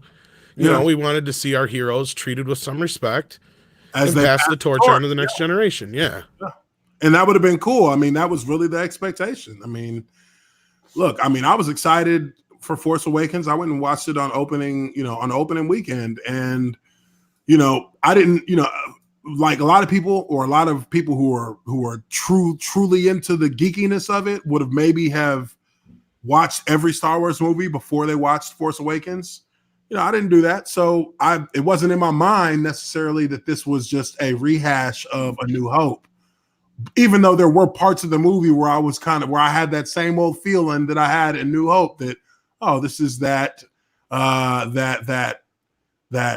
lone soul that's trying to achieve to be something greater. They think that there's something that they're meant to be, and now they're going on that journey. But a lot of it was just kind of like nonsensical filler, but it just plotted along those same tropes that, A New Hope went with. And, when I sat back, and I think it was maybe a couple days later, I got on YouTube and saw a video that just said, this is a copy and paste of A New Hope. And I watched it and I was like, wow, it was just a modernized rehash of that story. But that didn't, that didn't deter me when The Last Jedi was being promoted, when its first trailers were dropping. I was like, oh shit, they're going dark with it. All right, cool. I can dig that. They just didn't tell us how completely, I don't even know what the right word is. They jumped the shark, right? Yeah. I mean, you go, at least I get what you're saying. Cause I was the same way with Force Awakens. I'm like, I get it. Yeah. It's a little too on the nose with Starkiller Base and Rey's, character kind of mirrors Luke's journey way too much in certain other aspects of the movie. It's like, but they're just trying to show us that these things rhyme, just like Lucas said. There's like things repeat themselves, history repeats itself. But what they're going to do is they're going to set us up for this expectation that, Last Jedi is going to be just like Empire, and then they're going to flip the tables. Well, not only they flipped the tables, they flipped it like 16 times over and killed the baby in the process. It was like, what were you thinking? You went way too overboard. It was kind of like Justice League in a way. They went way too overboard the other direction from what the original vision was, to where people were just like, whoa, this is like a culture shock almost. Yeah, it was a shock to the system. And you look at The Last Jedi, and there's just so many parts of that movie that didn't really lead anywhere, didn't really it was just not buttoned up well at all. Like there just wasn't anything significant going on. The only parts of the story that I actually could tune into were just the parts of Rey interacting with Luke, because I, like most people, that's what we were mostly excited to start seeing, was what Luke Skywalker was going to bring to this new part, or this new trilogy of the franchise, how they were going to use him. And it just was like, they subverted my expectations completely. They did, because I was like, what the fuck is this? Luke he has a beef with the Force, but why? He was going to kill Kylo, but why? Oh, wait, yeah, can't kill his father, but he could kill a nephew. And yeah, so we won't go too far into that. No, I just wanted to look. We all know what it is. It brings us back around to this whole thing with Lando and the whole thing with what is really the motivation for Billy D to come out and say something like this. I mean, I get it. He's on the spot. He's asked a question, and Bam, that's what he's told. Or that's what he tells us. I get it. I mean, I wasn't trying to like push it too far, like saying, "Oh, is he not saying it?" But you look at the guy, and you start to wonder, all this time over the years. Yeah, he's always had really good fashion sense and really nice hair and too close to Prince. A little too close to Prince. You got a point there to where it doesn't necessarily surprise you if he were to say later on that things were a little bit more crazier after a few Colt 45s than we expected him to be. It's actually amazing how much more sense that makes when you just contextualize. Be like, oh, he's friends with Prince. It's like, oh. Maybe actually, because I mean, Prince, you could argue, was probably like the original like non-binary person, celebrity. The whole swatch. He's like, now I don't even have a name. I'm just a symbol that's a combination of the male symbol and the female symbol. Deal with it. Yeah, and just to go with that though, there's a ton of people I'm sure who are not fans of this whole switch in the character of Lando from what we've seen prior to now, who are Prince fans and fans of plenty of other artists and other people for years who have been more than out with their fluidity and other aspects of their sexuality in person, to where why do you feel like you need to just change something just because now that it never was before? If it's not important to the story, then why make it important to the story? It was important to the story for Lando to hit on Leia because it made Han jealous. It made him realize, it made his character realize, wait a minute, I actually do love this woman. Don't get your grubby fucking paws off my woman. Hey, get your hands off my leg. Because before that, he could give a shit. Really, he's just fucking with her. He's just playing with this little princess. He's just having fun with her because he knows she's lived this posh life and he's lived this rough life, and he's giving her crap. Before this, he gave her a few smooches here and there, and he thought he was going to get laid. But now the love set in, and he's like, "Wait a minute, this is my woman." There's something to this thing, and he knows how Lando operates. Exactly. So we know from his perspective that Lando's a smooth motherfucker when it comes to the ladies. So he's got to feel threatened for that to be a thing. So when you come and interject like, "Oh, not only is Lando smooth with the ladies, he's smooth with robots and men and this alien and that alien, and it don't matter as long as it's got a hole that's wet, he'll stick it in there." Smooth motherfucker. Yeah, I mean, that's just a little too far, I think. I mean, I don't know. It doesn't really serve the purpose of the character at all in that movie. It doesn't one little bit. It doesn't. No, I agree. Well, look, guys, we're pushing 3 hours here. I don't want to hold. Yeah, I very much need to go to sleep. I really, I got to work in the morning. Deeply appreciate you guys being on this stream. It means so much to me. I really thank you all for being on. I'll allow y'all to, drop whatever plugs y'all need. Appreciate everyone in the chat for being on my 4K celebration. It's been a heck of a night, and I'm looking forward to many more when as my channel grows. But we can start with Ryan. Drop any kind of any kind of plug you want to drop, and we'll bring it to an end. Yeah, guys. Well, I think I've at least most of the people in chat have probably seen you before. But if you're not subscribed to me, come check me out. Ryan Kinel, RK Outpost. I talk about Star Wars. I talk about comics. I talk about Star Wars Expanded Universe stuff. But yeah, and occasionally I'll do videos for Geeks and Gamers and Sports Wars if I can find the time. I was actually just editing a video right now to go to try to get up on Geeks and Gamers in the next day or so. So. Thanks for having me on, Uche. Appreciate it, and congratulations, man. Thank you. Mark? I am Mark the Cyborg. I am a Canadian real actual cyborg. I'm a below knee amputee, so I have a robot part. But mostly what I do is make gaming videos on YouTube. My own channel, I cover all sorts of different games. I seem to be focusing on a lot of indie games. And tomorrow I will have a video out for a game called Valfaris. That's really cool side-scrolling shooter that everyone should watch and check out. And I also make videos on Geeks and Gamers, generally videos of old Star Wars games, though I just recently got a chance to do a new one. And I made a video on a Call of Duty game that nobody liked. But that's pretty much it. Tom, Midnight's Edge After Dark. What up? Midnight's Edge and Midnight's Edge After Dark. Yes, do check us out if you haven't already. But man, Uche, it's always a honor, man. Always you got to hit me up on Twitter so we can get you on After Dark one of these nights. It'll be awesome. Dude, I would love to. I snuck into y'all's live stream last week, and I think I'm not sure if I jumped in the chat or not, but I definitely was sneaking in there. Just No, you kinda didn't say hanging out. anything. If I would have noticed, if you would have, because I'd been like, Tom "There's is ass like in a- here." Tom is like a fucking hawk, man. Oh yeah. Tom is a hawk with the chat. Yeah, I think And I you're kind the of. only one that was on tonight that I haven't had on yet, so we need Yeah. to subject you to that. Hey torture. man, I'm thrilled. I would be thrilled to be on one of your live streams. So next time you're on, you want me to come on, I'm there.